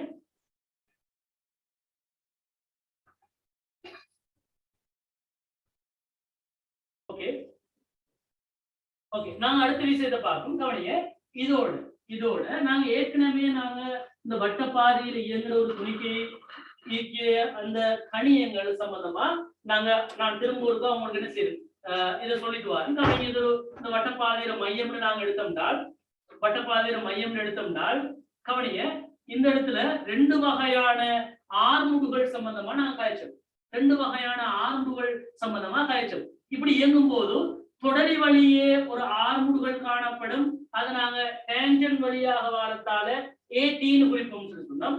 அதே மாதிரி இந்த மையத்தை நோக்கி ஒரு ஆர்முடுகள் காணப்படும், அது சென்டரை நோக்கி போறதால ஏசின்னு குறிப்போம் சொன்னேன் இந்த இயங்கும் போது. ஆனால் இந்த இடத்துல கவனிங்க, எங்களுக்கு தெரியும் அல்பா வந்து பூஜ்ஜியம்ன்றதால எங்களுக்கு தெரியும் அல்பான்றது வந்து எங்களுக்கு தெரியும் இந்த ஒமேகா மாறுதால வாரவருதான் அந்த அல்பான்றது. அவை அந்த அல்பா பூஜ்ஜியமாக இருந்தால் எங்களுக்கு தெரியும் இந்த தொடலி வழியான ஆர்முடுகள் நாங்க ஏ வந்து எதுக்கு சமனா இருக்குன்னு சொன்னோம்னா ஆர் இன்டு அல்பா. எங்களுக்கு தெரியும் இந்த வட்டப்பாதையில ஆரை வந்து ஆர்னு போட்டோம்னால் ஆர் இன்டு அல்பான்னு சொல்லுவோம். அவை இந்த ஆர் அல்பான்றால் ஏற்கனவே அல்பா நாங்க பூஜ்ஜியம்னு சொல்லிட்டோம். ஆகவே இந்த ஆர் ஏடி என்று அதாவது தொடலி வழியான ஆர்முடுகளும் இந்த இடத்துல என்ன செஞ்சிருவார்கள், பூஜ்ஜியம் ஆயிடுவார்கள். அவை ஏடி வந்து பூஜ்ஜியமா இருப்பாரு இந்த இடத்துல. ஓகே, அடுத்த முக்கியமான விஷயம் நாங்க ஏற்கனவே சொன்னது இந்த மையத்தை நோக்கிய ஆர்முடுகள் ஏசி. ஏசி என்ன சொல்றோம், கவனிங்க, நான் சின்னதா இந்த சிய போறேன், இல்லாட்டி நீங்க இதுக்கு பிறகு நீங்க இதை போடாட்டின்னு பரவாயில்ல. நாங்க ஏற்கனவே ரெண்டு வகையான ஆர்முடுகள் இருந்ததால இந்த ரெண்டையும் நாங்க வேறு பிரிச்சு அறிகிறதுக்கு இது ஏசி இது ஏடின்னு போட்டோம். இப்ப எங்களுக்கு தான் தெரியும் இவர் பூஜ்ஜியம் ஆயிட்டாருனால் இந்த ஆர்முடுகள் வரமாட்டாரா, அவை இவர் மட்டும்தான் இருப்பார்னால் மையத்தை நோக்கி ஆர்முடுகள் மட்டுமே இருப்பார்னால் அவரை நாங்க எங்களுக்கு ஏண்டே என்ன செய்யலாம், பயன்படுத்தலாம், ஏண்டே பயன்படுத்தலாம். அப்ப ஏன்னு நாங்க பயன்படுத்தினால் ஏற்கனவே நாங்க சொன்னோம் இவர பெருமானம் கவனிங்க பி வர்க்கத்தின் கீழ் ஆறாக காணப்படும். கவனிங்க, பீன்றது வந்து இவர கதி, இந்த பொருள் இயங்குற கதி. அதே மாதிரி ஆர்ன்றது ஆரை. அதே மாதிரி இதை இன்னொரு மாதிரி சொல்லலாம், எங்களுக்கு தெரியும் பி சமன் ஆர் ஒமேகான்ற ஆர் ஒமேகான்னு நாங்க ஏற்கனவே படிச்சதை நீங்க இது பிரதிட்டீங்கன்றால் ரெண்டு வரும் ஆர் ஒமேகா வர்க்கம் என்ன செய்யலாம், பயன்படுத்தலாம். அதாவது கதி வெறுமனே எங்கட கதி சார்பா பயன்படுத்துறதாக இருந்தால் பி வர்க்கத்தில் ஆர் என்றும், கோண கதி சம்பந்தமா பயன்படுத்திருந்தால் ஆர் ஒமேகா வர்க்கம் என்றும் இந்த ஆர்முடுகளை எங்களுக்கு பயன்படுத்தலாம். ஓகே, அப்ப இந்த விஷயங்கள் நாங்க ஏற்கனவே நாங்க பார்த்த விஷயங்கள்.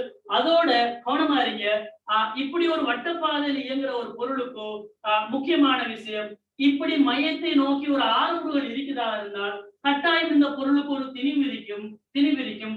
ஆகவே இதை நாங்க மையத்தை மையத்தை நோக்கிய நோக்கிய விசை என்று சொல்லலாம். விசை என்று சொல்லலாம். விசை என்று சொல்லலாம். கவனிங்க, இந்த விசையில பெருமானம் எவ்வளவு இருக்கும் எங்களுக்கு தெரியும். திணிவையும் ஆறுமுடுகளையும் பெருக்கவார பெருமானம். ஆகவே எங்களுக்கு தெரியும் ஏற்கனவே திணிவு வந்து எம்னு போட்டுட்டோம். இவர் ஆறுமுடுகளை பி வர்க்கத்திங்களார். ஆகவே எங்களுக்கு எப்படி எழுதலாம்?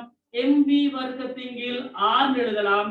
அல்லது அல்லது எம் இன்டு ஆர் ஒமேகா வர்க்கம் எழுதலாம்.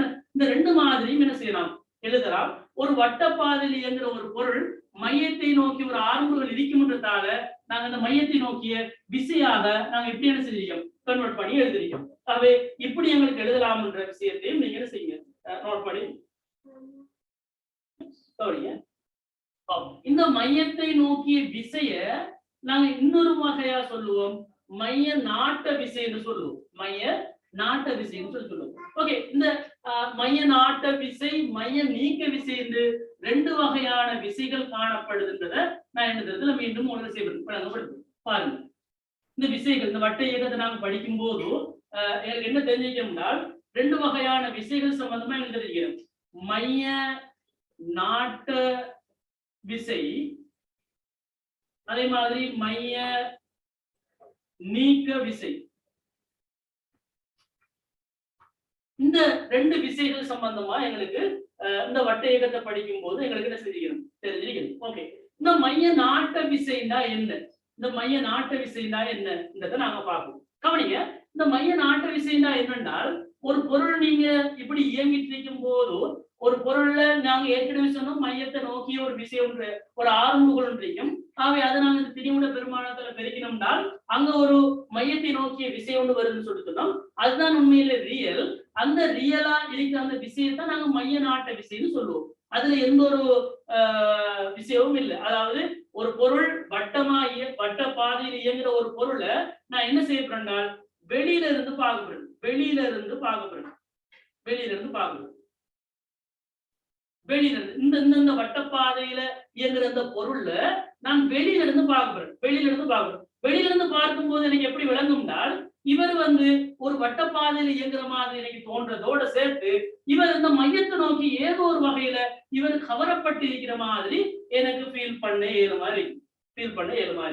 இது வந்து ஒரு வட்டப்பாதையில இயங்குற ஒரு பொருளை நாங்க வெளியிலிருந்து பார்க்கறதால வார ஒரு உணர்வு.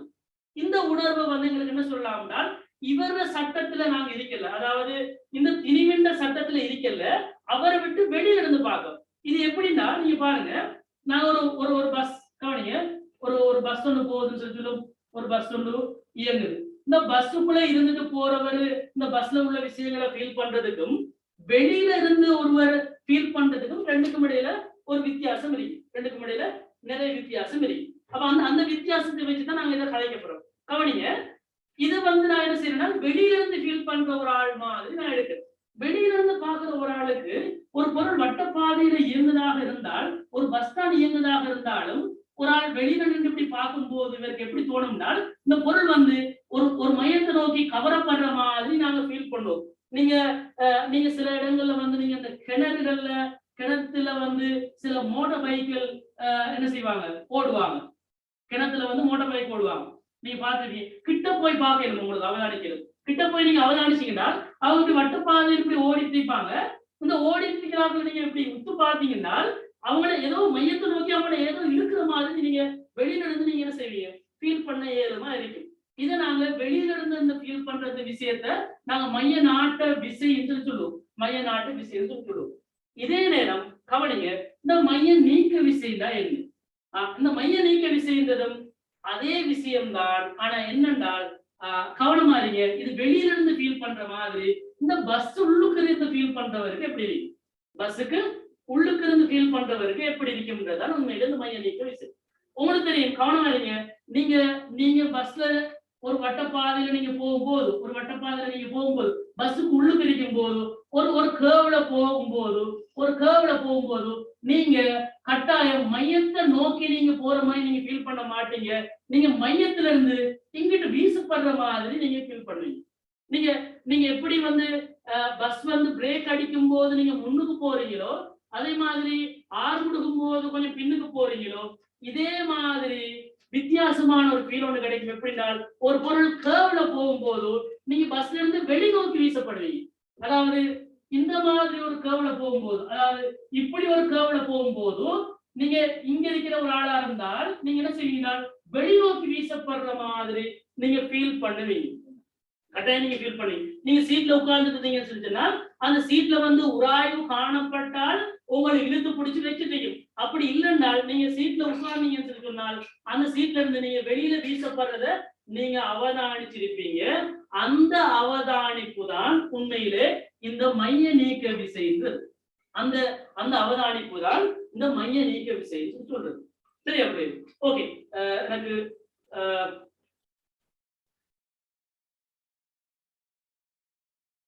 ஓகே கவனிங்க. இந்த மைய நாட்ட விசையை நாங்க எப்படி கண்டுபிடிக்கிறோம்னு சொன்னால் என்ன என்ன என்ன விஷயம் இருக்கின்றால் எங்களுக்கு இந்த மைய நாட்ட விசையை நாங்க கண்டுபிடிக்கிறதுக்கு நாங்க என்ன செய்யப்படுறோம் எங்களோட நியூட்டன் 2ஆம் இயக்க விதி F சமன் ma பயன்படுத்தப்படுறோம். F சமன் ma பயன்படுத்தப்படுறோம். சரிதானே?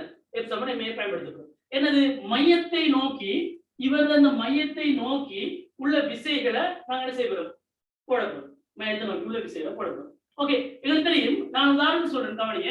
இந்த போல வந்து நான் என்ன செய்யறேன்னா ஒரு இலையில இப்படி நான் கட்டி வச்சுக்கிறேன். இந்த மையத்துல வந்து ஃபிட் பண்ணி வச்சுக்கிறேன். நான் ஒரு மேசைன்னு கற்பனை பண்ணுங்க. இந்த மேசை மீது நான் மையத்துல இருந்து ஒரு இலைய கட்டி ஒரு போல என்ன செய்யறேன் நான் இப்படி வட்டப்பாதையில இப்படி தட்டி விடுறேன். நீங்க ஒரு மேசைன்னு நீங்க கற்பனை பண்ணீங்கன்னா உங்களுக்கு இந்த மாதிரி வரும். கவனிங்க, இந்த மாதிரி வரும். ஒரு மேசையில நீங்க என்ன செய்யலாம், ஒரு போல வந்து நாங்க இப்படி இந்த வட்டப்பாதையில இப்படி கட்டி விடுறது. ஒரு இலையில கட்டி இந்த வட்டப்பாதையில இப்படி இயக்க வைக்கிற மாதிரி நீங்க கற்பனை பண்ணி பாருங்க. இப்படி நீங்க கற்பனை பண்ணீங்கன்னா கவனிங்க இந்த இலையில கவனிங்க. இந்த இதுல நான் பிக்ஸ் பண்ணி வச்சிருந்தால் கட்டாயம் இந்த இலையில ஒரு இழுவை ஒன்று காணப்படும்.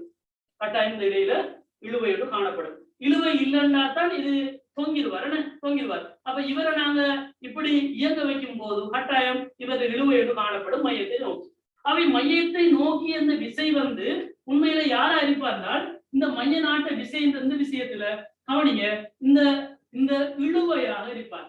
இவரை நோக்கி உள்ள இந்த இழுவையாக இருப்பார். இந்த இழுவை எதுக்கு சமனா இருக்கின்றால் இவரை திணிவு m இன்டு இந்த மையத்தை நோக்கி r முதல் நாங்க ஏற்கனவே சொன்னோம். என்னது b வர்க்கத்தின் கீழ் r ன்னு சொன்னோம். b வர்க்கத்தின் கீழ் r க்கு சமனா இருக்கு. இந்த மைய நாட்ட விசையில பருமனை நாங்க எப்படி கண்டுபிடிக்கின்ற விஷயம். சரியா?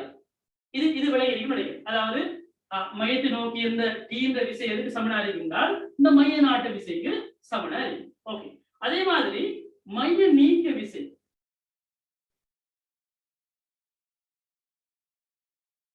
ஓகே, மைய நீக்க விசை நான் இதே பொருளுக்கு நான் அப்ளை பண்ண போறேன்.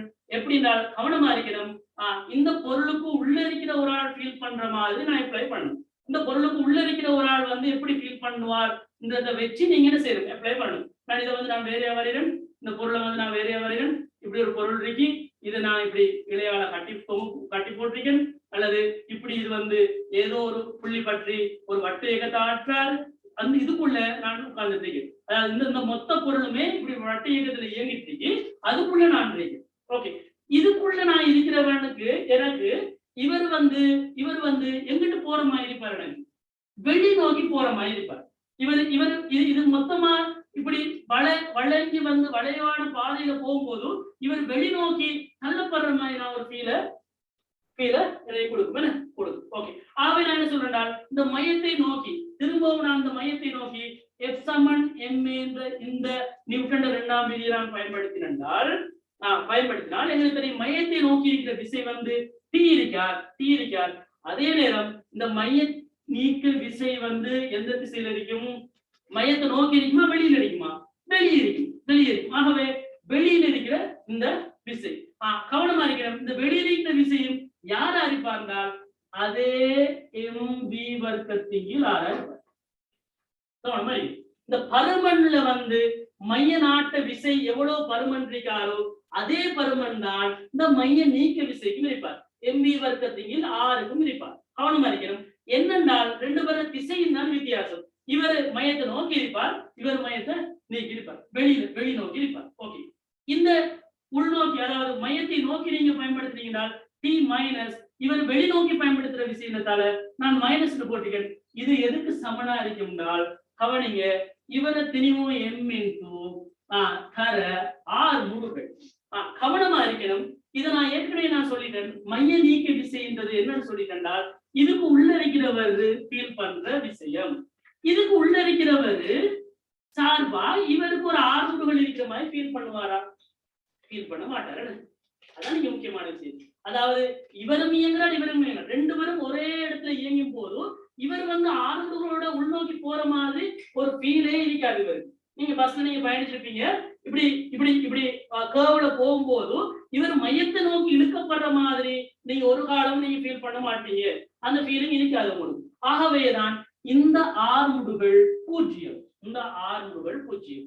இவர் ஃபீல் பண்றது இந்த சட்டத்துக்குள்ள இருக்கிறவர் ஃபீல் பண்ற ஆர்முடுகள் பூஜ்ஜியமா இருப்பார்.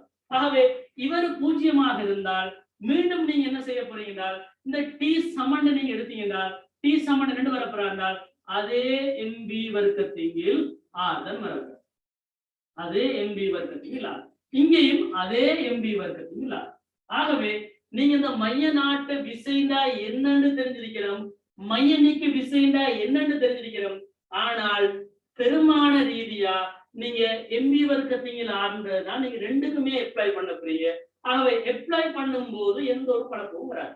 அப்ளை பண்ணும்போது எந்த ஒரு குழப்பமும் வராது. சரி, அப்படி அப்ளை பண்ணும்போது எந்த குழப்பமும் வராது.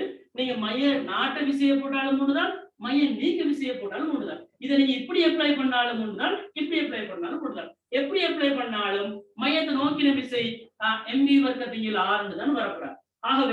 ஆகவே இந்த இரண்டுக்கும் இடையிலான கன்செப்ட் ரீதியான வித்தியாசத்தை நீங்க விளங்கி வச்சீங்க.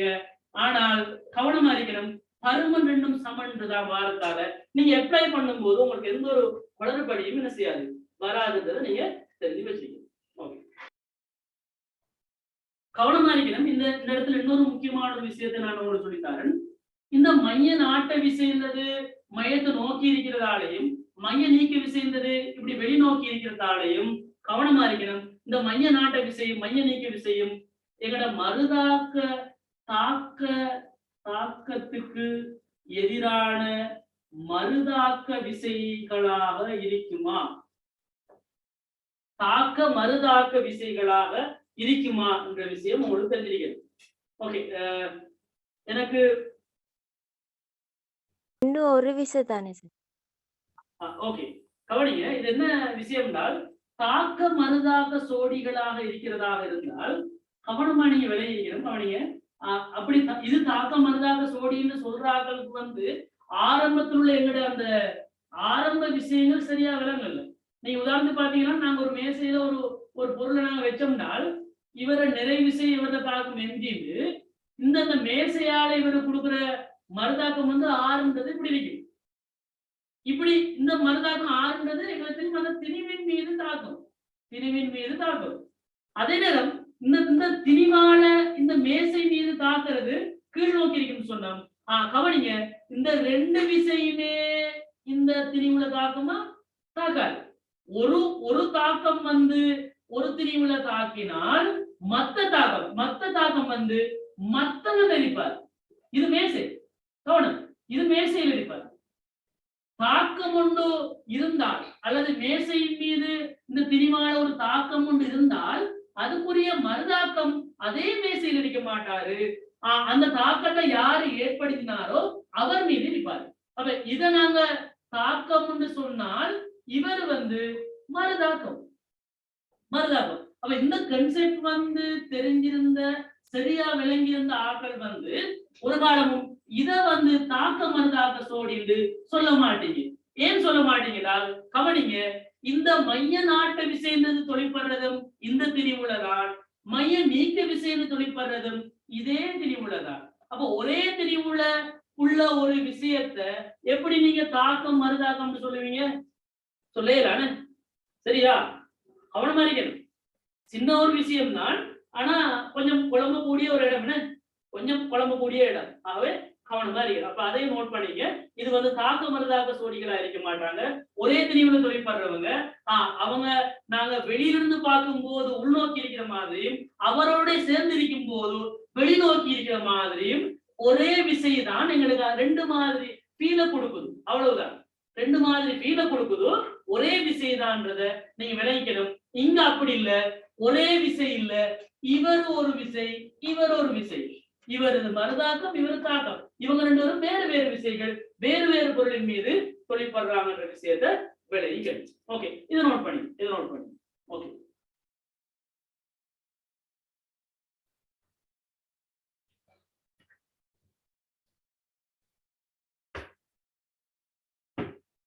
ஓகே ஓகே, அடுத்த முக்கியமான ஒரு விஷயத்தை நாங்க பார்ப்போம். கவனிங்க, இப்படி வட்டப்பாதையில இயங்குற சில சந்தர்ப்பங்களை நாங்க என்ன செய்யணும், தெரிஞ்சு வச்சுக்கணும். சில சந்தர்ப்பங்களை தெரிஞ்சு வச்சுக்கணும். கவனிங்க, நாங்க முதலாவது கவனிங்க, நாங்க சில சந்தர்ப்பங்களை நாங்க தெரிஞ்சு வச்சுக்கணும். முதலாவது பாருங்க, ஒரு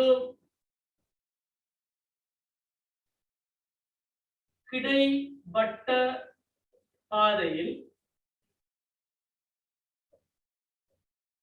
இயக்கம்.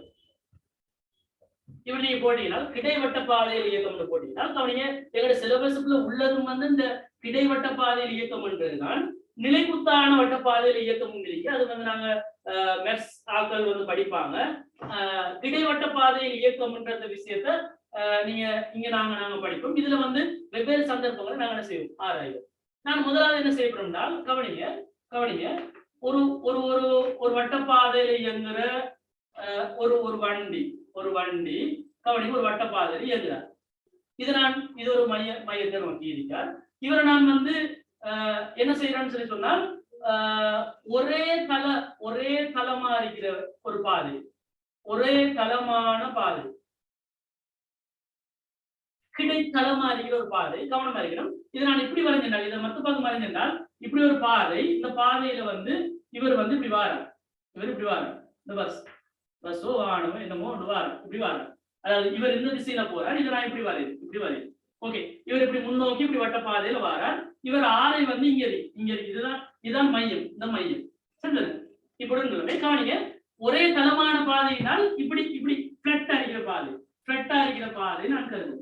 இப்படி பிளட்டான ஒரு பாதையில ஒருவர் வட்டப்பாதையோட இயக்கத்துல இருக்கணுமா இருந்தா என்ன மாதிரி கண்டிஷன்ல இவர் இருக்கணும்ன்றதை நாங்க பாக்குறோம். சரியா? ஓகே, கவனிங்க, எங்களுக்கு தெரியும் இவரை தாக்குற விசைகளை நீங்க புரிச்சீங்கன்னா எங்களுக்கு தெரியும் இவர நிறை விசை கீழ் நோக்கி எஞ்சி, இவர மறுதாக்கம் ஆர் இருக்கும். ஓகே, கவனிங்க, இவர் வட்டப்பாதைய இவர் தோற்றுவிக்கணுமாக இருந்தால், கவனிங்க, இவர் இப்படி கேர்வ் எடுக்கும் போது கட்டாயம் என்ன செய்வார் என்றால் இவர் வெளிநோக்கி ஸ்லிப் ஆவார்ன்றது உங்களுக்கு விளங்குது. ஏன் இவர் இப்படி எடுக்கும் போதும் இந்த பாதையில உராய்வு அற்றதாக இருந்தால் என்ன நடக்கும்? உராய்வு இல்லாம இருந்தால் இவர் ஒரு வட்டப்பாதையில இயற்கையிலுமா இவர் இயங்க ஏறாம். கவனமா இருக்கு. உராய்வற்றதாக இருந்தால் இப்படியான ஒரு வட்டப்பாதை சாத்தியம் இல்லை. ஏன் சாத்தியம் இல்லைன்னு சொல்றால், கவனிங்க, இவர் இப்படி கேர்வ் எடுக்கும் போது இவர டயர்களை என்ன செய்யணும், இந்த உராய் விசை இப்படி இழுத்து பிடிச்சாதான் இவர் வெளிநோக்கி வீசப்படுறத என்ன செய்யலாம், தடுக்க இயலும். இல்லாட்டி அவர் பாட்டுக்கு கேர்வ் எடுக்கும் போது அப்படியே அங்க என்ன செஞ்சிருவாரு, வீசப்பட்டு விழுந்துருவார். அவை கட்டாயம் இந்த உராய் விசைகள் என்ன செய்யணும், இவர் அந்த டயர் மீது கட்டாயம் இந்த உராய் விசைகள் தொழிற்படணும். உராய்வற்றதாக காணப்படி வட்டப்பாதை சாத்தியம் இல்லை. இப்படியான ஒரே தளமான ஒரு பாதை, அவை இந்த ஒரே தளமான ஒரு பாதையில ஒரு பொருள் வட்டப்பாதையில இருக்கிறதாக இருந்தால் கட்டாயம் ஒரு உராய் விசை இருக்கும். எங்களுக்கு தெரியும் இந்த உராய் விசை இருக்கின்றால் இந்த பாதையில் உள்ள உராய் குணகம் நாங்க மியூன் எடுத்தோம்னால் எங்களுக்கு தெரியும் உராய் விசை மியூ இன்டு அவர மறுதாக்கம் 6க்கு சமனா இருக்கு. ஓகே, இப்ப எங்களுக்கு என்ன செய்யலாம்னா இவர் தான் மையம், இந்த மையத்தை நோக்கி இவருக்கு F சமன் m என்ற இந்த நியூட்டன் இரண்டாம் விதியத்தை நாங்க பயன்படுத்தினோம்னால் இவர்ல தாக்குற விசைகள் என்னென்றால் மையத்தை நோக்கி இருக்கிற விசை என்னென்றால் இந்த உராய் விசை இருக்கு மியூ இன்டு ஆர் எதுக்கு சமனாரிப்பாருனால் எங்கட இந்த மையத்தை நோக்கி இருக்கிற இந்த மைய நாட்ட விசைக்கு சமனா இருப்பார். இந்த எம்ஏன்றது வந்து எங்களுக்கு தெரியும், அவருக்கு தெரியும், எம் ஆரம்புகள்ன்றது என்ன, ஆரம்புகள்ன்றது என்ன, மையத்தை நோக்கி ஆரம்பம், மையத்தை நோக்கி தானே எஃப் சமன் எம்ஏ பயன்படுத்துறோம். அவை மையத்தை நோக்கி ஆரம்புகள் எங்களுக்கு தெரியும், எம்பி வர்க்கத்தீங்களா. உண்மையிலே இந்த உராய் விசைன்றது எதுக்கு சமனா இருப்பார்கள், எங்களோட இந்த மைய நாட்ட விசைக்கு சமனா இருப்பார். இதை நீங்க ஒரு ஆள் வந்து இல்ல இல்ல இது மைய நீக்க விசைக்கு தான் சமனா இருப்பார்னு சொன்னாலும் சரிதான், சரிதானே? ஓகே, அந்த விஷயத்தை கவனிக்கணும். நீங்க இது மைய நாட்ட விசைன்னு ஒரு ஆள் சொன்னாலும் சரிதான், மைய நீக்க விசை என்று சொன்னாலும் சரிதான், ரெண்டு மாதிரியும் சொல்லலாம், ஒரே பெருமானம் தான் வரும். ஓகே, ஆகவே எங்களுக்கு தெரியும் இந்த ஆர் வந்து எதுக்கு சமனா இருக்கும், எங்களுக்கு தெரியும் இந்த மேல் நோக்கி நீங்க மேல் நோக்கி எஃப் சமன் எம்ஏ நீங்க பயன்படுத்தினீங்கன்றால் உங்களுக்கு தெரியும் மேல் நோக்கி உள்ள விசை வந்து ஆர், எங்களுக்கு தெரியும் கீழ் நோக்கி உள்ள விசை வந்து எம்ஜி, இவர்ல இருந்து இவர் கழிச்சுப்படுவார். இது எதுக்கு சமனா இருக்கும் என்றால் கவனி, இந்த வாகனம் இவர் மேல் நோக்கியோ அல்லது கீழ் நோக்கியோ இயங்கல்ல, மேல் நோக்கி உள்ள ஆறுமுடுகளோ அல்லது கீழ் நோக்கி உள்ள ஆறுமுடுகளோ இவருக்கு 0 எடுத்தால எம் தர 0 போடுவீங்க. ஆக இந்த ஆர் வந்து எதுக்கு சமனா இருக்கும், எம்ஜிக்கு சமனா இருக்கும். இதை நாங்க சும்மாவே சொல்லிடலாம், ஆர் வந்து எம்ஜிக்கு சமனா இருக்குன்னு சொல்லிடலாம். நான் என்ன எனக்கு விளங்கப்படுத்துறேன், இந்த எஃப் சமன் எம் இந்த ஒரே சமன்பாடை நாங்க ரெண்டு விதமா பயன்படுத்துறோம். ஒண்ணு மையத்தை நோக்கி, அடுத்தது நிலைக்குத்தாக. கவனமா இருக்கு, நிலைக்குத்தாக பயன்படுத்தும். ஆகவே ஆருக்கு பதிலாக எம்ஜின்னு போட்டீங்கன்னா இந்த இடத்துல கவனிங்க, ஆருக்கு பதிலாக எம்ஜின்னு போட்டீங்கன்னா இரண்டு வரும், மியூ எம்ஜி சமன் எம்பி வர்க்கத்தின் கீழ் ஆர்னு வரும். எம்பி வர்க்கத்தின் ஆர்னு வரும். இதுல எம்ஏ நீங்க சுருக்கினீங்கன்னா வரும் பி வர்க்கம் சமன் மியூ ஜி ஆர்னு வரும். மியூ ஜி ஆர்னு வரும். ஒரே தளமான ஒரு பாதையில ஒரு பொருள் வட்டப்பாதையில இயக்கணுமா இருந்தால் அவர வேகம் வந்து தங்கியிருக்கிற காரணிகள் எதா இருக்கும்னால் அந்த உராய்வு குணகம், உராய்வு கட்டாயம் இருக்கணும். உராய்வு இல்லைன்றால் இந்த வட்டப்பாதை சாத்தியம் இல்லை என்றதை நீங்க முதலாக விளங்கிக்கிறோம். ஜி எங்களுக்கு தெரியும் இருக்கும். அதே மாதிரி இந்த ஆரை வந்து கவனமா இருக்கிறோம். ஆரை சின்னதாக எங்களுக்கு வேகமும் சின்ன வேகத்தோட தான் போவேதுமா இருக்கும். பெரியோரு ஆரையாக இருந்தால் எங்களுக்கு இயலுமானவரை பெரிய வேகத்துல என்ன செய்யணும், போக இயலுமா இருக்கும் என்ற விஷயத்தை நீங்க இந்த இடத்துல விளங்கி வச்சுக்கணும். இதை நோட் பண்ணி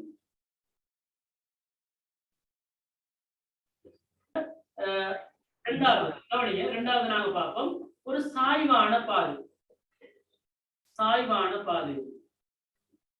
இதே மாதிரிதான் என்ன செய்யறாருன்னா ஒரு வட்ட பாதையில போறாரு. ஆனால் அந்த பாதை எப்படி இருக்கின்றால் கவனிங்க, பாதை வந்து கவனமா இருக்கணும், சாய்வரை பாதை. இதே மாதிரி ஒரு பொருள் வட்ட பாதையில போறாரு, கவனிங்க இந்த பாதை வந்து நீங்க பாத்தீங்கன்னா சாய்வான பாதை. ஓகே, சாய்வான பாதை. இப்படி சாய்வான பாதை இந்த சாய்வு வந்து இருந்தால் நாங்க ஒரு தீட்டா கோணத்துல உள்ள ஒரு சாய்வு எடுத்தோம்னால் கவனிங்க, தீட்டா கோணத்துல உள்ள சாய்வு நாங்க எடுத்தோம்னால் உங்களுக்கு தெரியும், தீட்டா கோணத்தில் உள்ள சாய்வு எடுத்தோம்னால் இவரு ஒரு வட்டப்பாதையில இருக்கிறார். இதே மாதிரி வட்டப்பாதையில இருக்கிறார். நாங்க மேலெடுத்து பார்த்தால் எங்களுக்கு இப்படித்தான் விளங்கும். ஆனால் இப்படி நாங்க சைட்ல பார்த்தோம்னால் ஒரு சாய்வான பாதையில இவர் இந்த மாதிரி முன்னோக்கி இப்படி வாரார், இப்படி வாரார். அதுதான் நான் இந்த படத்துல காட்டுறேன். கவனம். ஓகே, இவங்க தாக்குற விஷயங்களை நீங்க குடிச்சீங்கன்னா கவனி, இவங்க தெரியும் இவர எம்ஜி வந்து நிலைக்குத்தாக கீழ் நோக்கி இருக்கும். இந்த அச்சுக்கு செங்குத்தா 6 இருக்கும். கவனிங்க, கவனமா இருக்கணும். இவரு எந்த மையத்தை நோக்கி வட்டப்பாதையில இருக்காருன்னு தெரியும். இந்த மையம் இந்த ஓடு குடிச்சீங்கன்னா இந்த ஓ, சரியா? இந்த இடத்துல இருந்து இந்த இடம் வந்து 6 தூரமாக இருந்தால் இந்த இடத்துல இருந்து இந்த இடம் வந்து 6 தூரம். இந்த மையத்தை பற்றி தான் இவர் என்ன செய்வார், வட்டப்பாதையில இப்படி சுத்தப்படுறார். கவனமா இருக்கு, வட்டப்பாதையில சுத்தப்படுறார். ஓகே, இப்ப என்ன சொல்லுங்க, இவர் டீட்டா கோணமாக இருந்தால் கவனிங்க, இந்த இடத்துல எங்களுக்கு ரெண்டு விதமா யோசிக்கலாம். ஒன்று, இந்த பாதையில கவனிங்க, இந்த இரண்டாவது விஷயத்துல சாய்வான பாதை, உராய்வு இருந்தா என்ன நடக்கும், உராய்வு இல்லைன்னா என்ன நடக்கும், இந்த ரெண்டு விதமா எங்களுக்கு என்ன செய்யணும், யோசிக்கிறது மாதிரி. ஓகே, நான் ஏன் அப்படி யோசிக்கிறது இருப்பாங்க, நான் ஆரம்பத்துல உராய்வு இருக்கிறது கற்பனை பண்ணிடுறேன். உராய்வு இருக்கிறது நான் கற்பனை பண்றேன். உராய்வு இருந்தா நடக்கும், இவர் இப்படி இயங்குறவரை எங்களுக்கு தெரியும், இவர் வெளிநோக்கி தான் வீசுப்பட பார்ப்பார். இவர் இப்படி வட்டப்பாதையில இயங்கும் போது இவர் இந்த பக்கம் தான் வீசுப்பட பார்ப்பார். இந்த பக்கம் வீசுப்பட பார்க்கிறவரை உராய்வு விசை என்ன செய்யும், இங்கே இழுத்துப்பிடி, இங்கே இழுத்துப்பிடி. எங்களுக்கு தெரியும் இந்த மியூ வந்து எதுக்கு சமனா இருக்கும், இந்த உராய் விசை எதுக்கு சமனா இருக்கும், எஃப் வந்து கவனிங்க மியூ இன்டு இவர ஆருக்கு சமனா இருக்கு. சோ மியூ இன்டு ஆருக்கு சமனா இருக்கு. So mu r. ஆக இந்த இடத்துல நான் மியூ ஆர்ன்றே போறேன், மியூ ஆர்ன்றே போறேன். ஓகே ஓகே, கவனம் வைக்கணும். அதுக்கு எப்படிடா சரி எப்படில. ஓகே, இப்போ நீங்க பாத்தீங்கன்னா கவனிங்க, இப்போ நீங்க பாத்தீங்கன்னா இந்த கோணத்தை நீங்க பாத்தீங்கன்னா இந்த மியூ ஆருக்கும் இந்த மையத்துக்கும் இடப்பட்ட இந்த கோணத்தை நீங்க பாத்தீங்கன்னா இவர் டீட்டா என்றால் இவரும் என்னது, இவரும் என்னது, இவரும் என்னது டீட்டா. இந்த கோணம் வந்து என்னது டீட்டா இருக்கு. ஏன்னா இவரும் இவரும் ஒன்று விட்ட கோணம், இவர் கிடையாக உள்ளவர் இவரும் கிடையாக உள்ளது ஒரு குறுக்கோடி, இவரும் டீட்டானால் இவரும் டீட்டா. ஓகே, இந்த மியூ ஆர் வந்து எங்களுக்கு தெரியும் இந்த மையத்தை நோக்கி ஒரு கூறாக எங்களுக்கு பிரிக்கலும். அதே மாதிரி கவனிங்க, இந்த எம்ஜி இருக்கிற இந்த செங்குத்தா நீங்க எப்படி எடுத்தீங்கன்னா இந்த கோணமும் வந்து டீட்டாவா இருப்பார், இந்த கோணம் வந்து டீட்டாவா இருப்பார். கோணமா இருக்கு, இந்த கோணமும் டீட்டாவா இருப்பார், இந்த கோணமும் டீட்டா இருப்பார். ரெண்டுமே டீட்டாவா இருப்பார்ன்றதை தெரிஞ்சுக்கணும். கவனிங்க, நான் இந்த டீட்டான்றதை நான் இந்த இடத்துல போறேன், இந்த இடத்துல போறேன், ஆறுன்றது இந்த இடத்துல போறேன். கவனம் ரெண்டுமே. ஓகே, இப்ப நாங்க என்ன செய்ய போறோம் கவனமா இருங்க. இவருக்கு நாங்க ஏற்கனவே நாங்க சொன்ன மாதிரி இந்த மையத்தை நோக்கி நாங்க எஃப் சமன் எம்ஏ பயன்படுத்தினோம்னால் அதை நாங்க பயன்படுத்துறோம். கவனி, மையத்தை நோக்கி நாங்க பயன்படுத்தும் போது மையத்தை நோக்கி உள்ள விசைகள் என்ன, மையத்தை நோக்கி உள்ள விசைகள் என்ன எங்களுக்கு தெரியும். இந்த ஆர் வந்து இப்படி இருக்கார், ஆர் வந்து இப்படி இருக்கார். இவரை நாங்க இந்த பக்கம் பிரிச்சோம்னால், இந்த நிலைக்குத்தாக நாங்க பிரிச்சோம்னால் ஆர் கொஸ் தீட்டா. ஆகவே இவரை இந்த திசையில பிரிச்சோம்னால் R sine theta, R sine theta. கவனமா இருக்கீங்க. அதாவது இந்த ஆர் வந்து இப்படி இருக்கார், நிலைக்குத்தாக நான் இப்படி பிரிச்சிருந்தால் ஆர் கொஸ் தீட்டா, தீட்டாட பக்கமே பிரிச்சிருந்தால் ஆர் கொஸ் தீட்டா. இந்த மாதிரி கிடையா பிரிச்சிருந்தால் இந்த மையத்தை நோக்கி வருவார், அவர் R sine theta. Okay okay, அதே மாதிரி கவனிங்க, அதே மாதிரி இந்த மியூ ஆரும் வந்து இன்னொரு விசை, இவர்ல தாக்குற இன்னொரு விசை, இந்த இவர்ல தாக்குற இன்னொரு விசை இந்த மியூ ஆர். இந்த மியூ ஆர் என்ன, மியூ ஆர் வந்து எங்களுக்கு தெரியும் இந்த தீட்டாட பக்கம் நான் எப்படி பிரிச்சிருந்தால் மியூ ஆர் காஸ் தீட்டாண்டு வருவார். கவனமா இருக்கணும், இந்த மியூ ஆர் காஸ் தீட்டாண்டு வாரவர் யார திசையில் இருக்காருந்தால் இந்த ஓட திசையில் இருக்கிறார். ஆகவே plus mu r cos theta, mu r cos theta. சரியா, மியூ ஆர் காஸ் தீட்டா. இது ரெண்டுமே மையத்தை நோக்கிய விசைகள். அப்ப மையத்தை நோக்கிய விசைகள் இவரும் இருக்கார், இவரும் இருக்கார். கவனிங்க, இந்த எம்ஜி என்றது எங்களுக்கு தெரியும் நிலைக்குத்தா இருக்கிறவர், இவர் கிடையா இருக்கிறவர். ஆகவே எம்ஜிக்கும் இவருக்கும் சம்பந்தம் இருக்காது.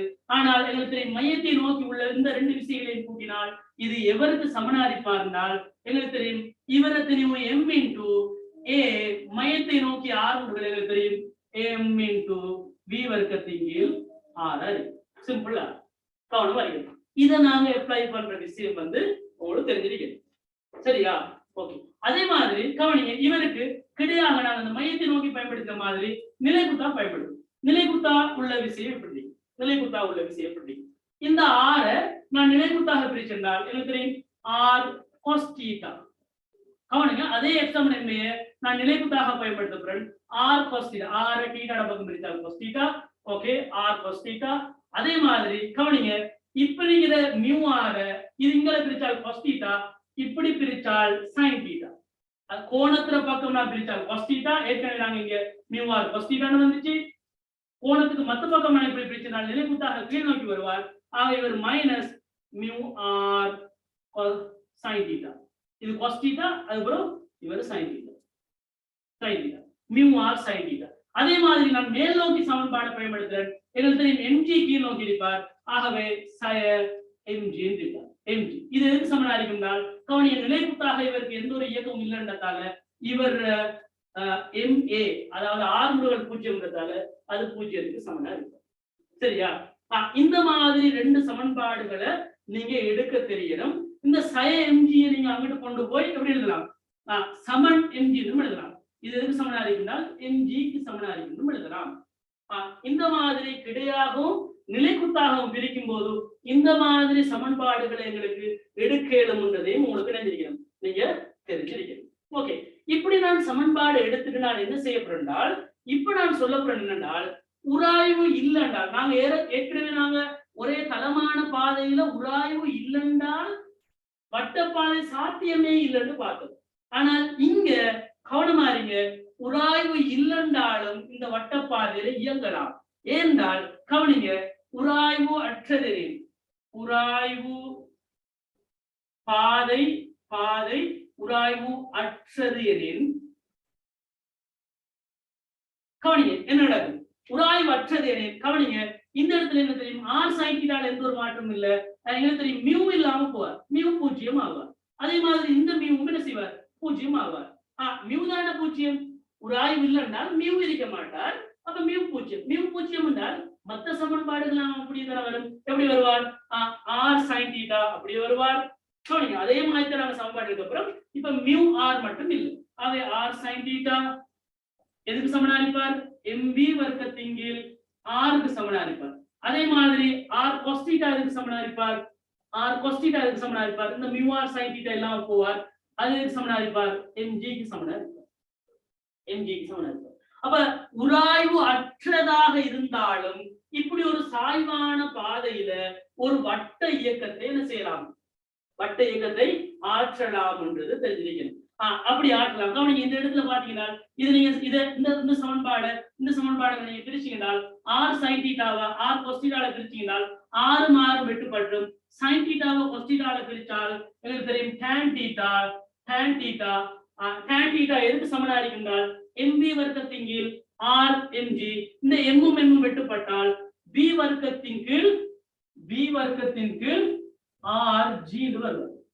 அதாவது இதை நீங்க முதலாம் சமன்பாடு இது இரண்டாம் சமன்பாடு எடுத்து 1/2 நீங்க பிரிச்சீங்க என்றால் tan தீட்டா சமன் v வர்க்கத்தின் கீழ் rg என்று வருவார். அதே மாதிரி நாங்க ஏற்கனவே பார்த்தோம், v வர்க்கத்துக்கு ஒரு சமன்பாடு பார்த்தோம். இங்க என்ன வருது, v வர்க்கம் சமன் rg tan தீட்டான்னு வருதுன்னு, rg tan தீட்டான்னு வருது. கவனம், rg tan தீட்டான்னு வருது. இங்க v வர்க்கம் சமன் rg tan தீட்டான்னு வருது. கவனம், rg tan தீட்டான்னு வருது. அங்க நாங்க பார்த்தோம், கவனிங்க, அங்க நாங்க என்ன பார்த்தோம், முதலாவது இடத்துல என்ன பார்த்தோம், v வர்க்கம் சமன் மியூ rg ன்னு பார்த்தோம். ஞாபகம் இருக்கா, மியூ rg ன்னு பார்த்தோம். அங்க மியூ இல்லைன்றாலே இந்த இயக்கம் சாத்தியம் இல்லைன்னு சொல்லி சொன்னோம். இங்க எங்களுக்கு மியூ தேவையில்ல, மியூ இல்லைன்றா கூட எங்களுக்கு என்ன செய்யும், இந்த வட்ட இயக்கம் சாத்தியம்ன்றதை நாங்க பார்க்கிறோம். கவனமா இருக்கு. இந்த விஷயத்தையும் நீங்க என்ன செய்வீங்க, நோட் பண்ணிக்கீங்க. அப்ப நான் முதலாவது சாய்வற்ற பாதையில பார்த்தோம், சாய்வான பாதையில பார்த்தோம். அடுத்தது கவனமா இருங்க. ஒரே ஒரு விஷயம்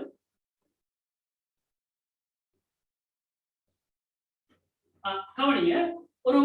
ஒரு இலையில கட்டி தொங்க போட்டால், ஒரு பொருளை ஒரு இலையில கட்ட தொங்கி போட்டுட்டு நீங்க பிக்ஸ் பண்ணிட்டு இவரை ஒரு கிடைவட்டத்துல நீங்க செய்யலாம், இயங்க வைக்கலாம். நான் ஒரு இலையில ஒரு பொருளை கட்டி தொங்க போட்டு என்ன செய்யலாம், ஒரு வட்டப்பாதையில என்ன செய்யலாம், இயங்க வைக்கலாம். இப்படி வட்டப்பாதையில் இயங்க வைக்கும் போது இவரு எங்களுக்கு தெரியும், இப்படியான ஒரு வட்டப்பாதையில இவர் இயங்குவார். இவரு இயங்குற அந்த கிடைவட்டப்பாதையில மையம் இங்க இருக்கும். இந்த இலை இப்படி இருப்பார். இந்த பொருள்ல தாக்குற விசைகளை எங்களுக்கு குறிக்க தெரியும். எங்களுக்கு தெரியும், இவர்ல தாக்குற அதாவது இலையில் உள்ள திணி கொண்டுள்ள கிடை வட்ட பாதை இயக்கம்னு போட்டு, இலையில் உள்ள திணிவு கொண்டுள்ள கிடைவட்ட பாதை இயக்கம்னு போட்டுருங்க. இதை நீங்க என்ன செய்யலாம்னா கவனிங்க, இந்த திணிவு நாங்க எம்னு போட்டால் எங்களுக்கு தெரியும் கீழ் நோக்கி mg நிறை தாக்கும். அதே மாதிரி இந்த இலையில நான் கட்டி வச்சிருக்கிறதால கட்டாயம் இவர்ல இழுவை டி இருப்பார். இந்த கோணம் நிலைக்குத்தோட இந்த இலை ஆக்குற கோணம் தீட்டால போட்டிருந்தால் இவரு இந்த கோணமும் என்ன செய்வார், தீட்டாவை இருப்பார். இவங்க 2 பேரும் ஒன்று விட்ட கோணம். ஓகே, இவர் நாங்க இப்படி சுத்தும் போது இவர் ஒரு கோண வேகத்தோட சுத்துறான்னு சொல்லி சொல்லுங்க. அந்த கோண வேகத்தை நான் ஒமேகான்னு போடுறேன். ஓகே, அந்த பி சமன் ஆர் ஒமேகாவுக்கு சமனா இருப்பார். ஓகே, இந்த மையத்தை பற்றி தான் என்ன செய்யறாரு, சுத்தப்படுறாரு. அவை இந்த மையத்தை நோக்கிய எஃப் சமன் எம்ஏ நான் பயன்படுத்தினால், மையத்தை நோக்கி எஃப் சமன் எம்ஏ நான் பயன்படுத்தினால் எங்களுக்கு தெரியும் மையத்தை நோக்கிய விசை, இதுல தாக்குற மையத்தை நோக்கிய விசை எது எங்களுக்கு தெரியும். இந்த டி கவனிங்க, இந்த எம்ஜிஆர் எந்த ஒரு இதுவும் இல்லை. இந்த டி என்ன செய்யணும், இந்த டி 2ஆ பிரிக்கலாம். டி காஸ் தீட்டா நிலைக்குத்தாகவும் டி சைன் தீட்டா இப்படி கிடையாது பிரிக்கலாம். ஆக பிரிச்சால் இந்த திசையில டி சைன் தீட்டா இருப்பார், மையத்தை நோக்கி டி சைன் தீட்டா இருப்பார். எங்களுக்கு தெரியும் மையத்தை நோக்கி விசை வந்து எதுக்கு சமனா இருக்கும்? m into v வர்க்கத்தின் கீழ் r சமனா இருக்கும். கவனிங்க, ஒமேகாவிலையும் போடலாம், நான் இப்போ v வர்க்கத்தின் கீழ் r போடுறேன். சரி அப்படி. அப்ப இதை நோக்கி விசை வந்து mv வர்க்கத்தின் கீழ் r இருக்கும். அதே மாதிரி நான் நிலைக்குத்தா மேல் நோக்கி இதே f சமன் m ஐ பயன்படுத்தினால் எங்களுக்கு தெரியும் மேல் நோக்கி உள்ள இது வந்து எங்களுக்கு தெரியும் டி காஸ் தீட்டான்னு தெரியும். மேல் நோக்கி உள்ள விசை டி காஸ் தீட்டான்னு தெரியும். எங்களுக்கு தெரியும் அதுக்கு சமனான ஒரே ஒரு விசை தான் mg கீழ் நோக்கி இருக்கு. இவந்த விசைக்கு இந்த mg சமனா இருப்பார் என்றால் இவர் மேல கீழே இயங்கல்ல. ஆகவே டி காஸ் தீட்டா எதுக்கு சமனா இருக்கும்? mg க்கு சமனா இருக்கும். நேரடியா எழுதலாம். கவனமா இருக்கு. ஓகே, இப்ப எங்களுக்கு என்ன செய்யலாம்? இவங்க ரெண்டு பேரும் என்ன செய்யலாம்? பிரிக்கலாம். நாங்க நேரத்துல பிரிச்ச மாதிரி ரெண்டு பேரும் பிரிச்சோம்னால் டி பிரிச்சால் வெட்டுப்பட்டுவார், சைன் தீட்டா காஸ் தீட்டால பிரிச்சால் tan தீட்டா எதுக்கு சமனா இருப்பார்? இந்த m வெட்டுப்படுவார். அதே v வர்க்கத்தின் கீழ் rg ன்னு வருவார். நாங்க கடைசியா அந்த இடத்துல நாங்க என்ன பெருமதி எடுத்தோமோ அதே பெருமதி இங்க வரார். அதே மாதிரி v வர்க்கம் சமன் எங்களுக்கு எழுதலாம் r into g into tan தீட்டான்னு எழுதலாம். இந்த இடத்துலயும் எழுதலாம். கவனமா இருக்கணும், இங்க ஆறுன்றது இந்த தூரம், ஆறுன்றது இந்த தூரம் இல்லை. கவனமா இருக்கணும். சில நேரம் இந்த இழைகள நீளங்களை தருவாங்க, இந்த இழையிட நீளத்தை தருவாங்க எல். இழையிட நீளத்தை தந்தால் இந்த ஆறுக்கும் இந்த இழையிட நீளத்துக்கும் என்ன சம்பந்தம் தெரிஞ்சுக்கிறோம். இந்த எல்லுக்கும் இந்த ஆறுக்கும் என்ன சம்பந்தம் தெரிஞ்சுக்கிறோம். எங்களுக்கு தெரியும் இந்த இழைய இந்த மாதிரி இந்த தீட்டாட பக்கம் பிரிச்சோம்னால் எல் காஸ் தீட்டான்னு வருவார். இந்த செங்கோண முக்கோணில் எப்படி பிரிச்சோம்னால் எல் சைன் தீட்டான்னு வருவார். ஆகவே இந்த ஆர் வந்து எதுக்கு சமனா இருக்கும்னால் எல் சைன் தீட்டாவுக்கு சமனா இருப்பார் என்பது எங்களுக்கு மேலதிகமா தெரிஞ்சிருக்கிறது. இந்த ஆறுக்கு பதிலாக இந்த இழையிட நீளம்னு தந்தாங்க என்றால் இந்த இடத்துல ஆறுக்கு பதிலாக நீங்க எல் சைன் தீட்டாவை நீங்க பயன்படுத்துறதுக்கும் தெரிஞ்சிருக்கிறது. அப்ப இந்த விஷயமும் உங்களுக்கு தெரிஞ்சிருந்தால் எங்கட அந்த புக்ல உள்ள மேலதிகமான அனைத்து கேள்விகளையும் செய்யலாம். கவனமா இருக்கணும். சுழற்சி இயக்கம் என்ற பாடத்துக்கு முன்னுக்கே இருக்கு வட்ட பாதையில் இயக்கம் என்ற கேள்விகள் இருக்கு. அப்ப அதுக்கு முன்னுக்கும் இது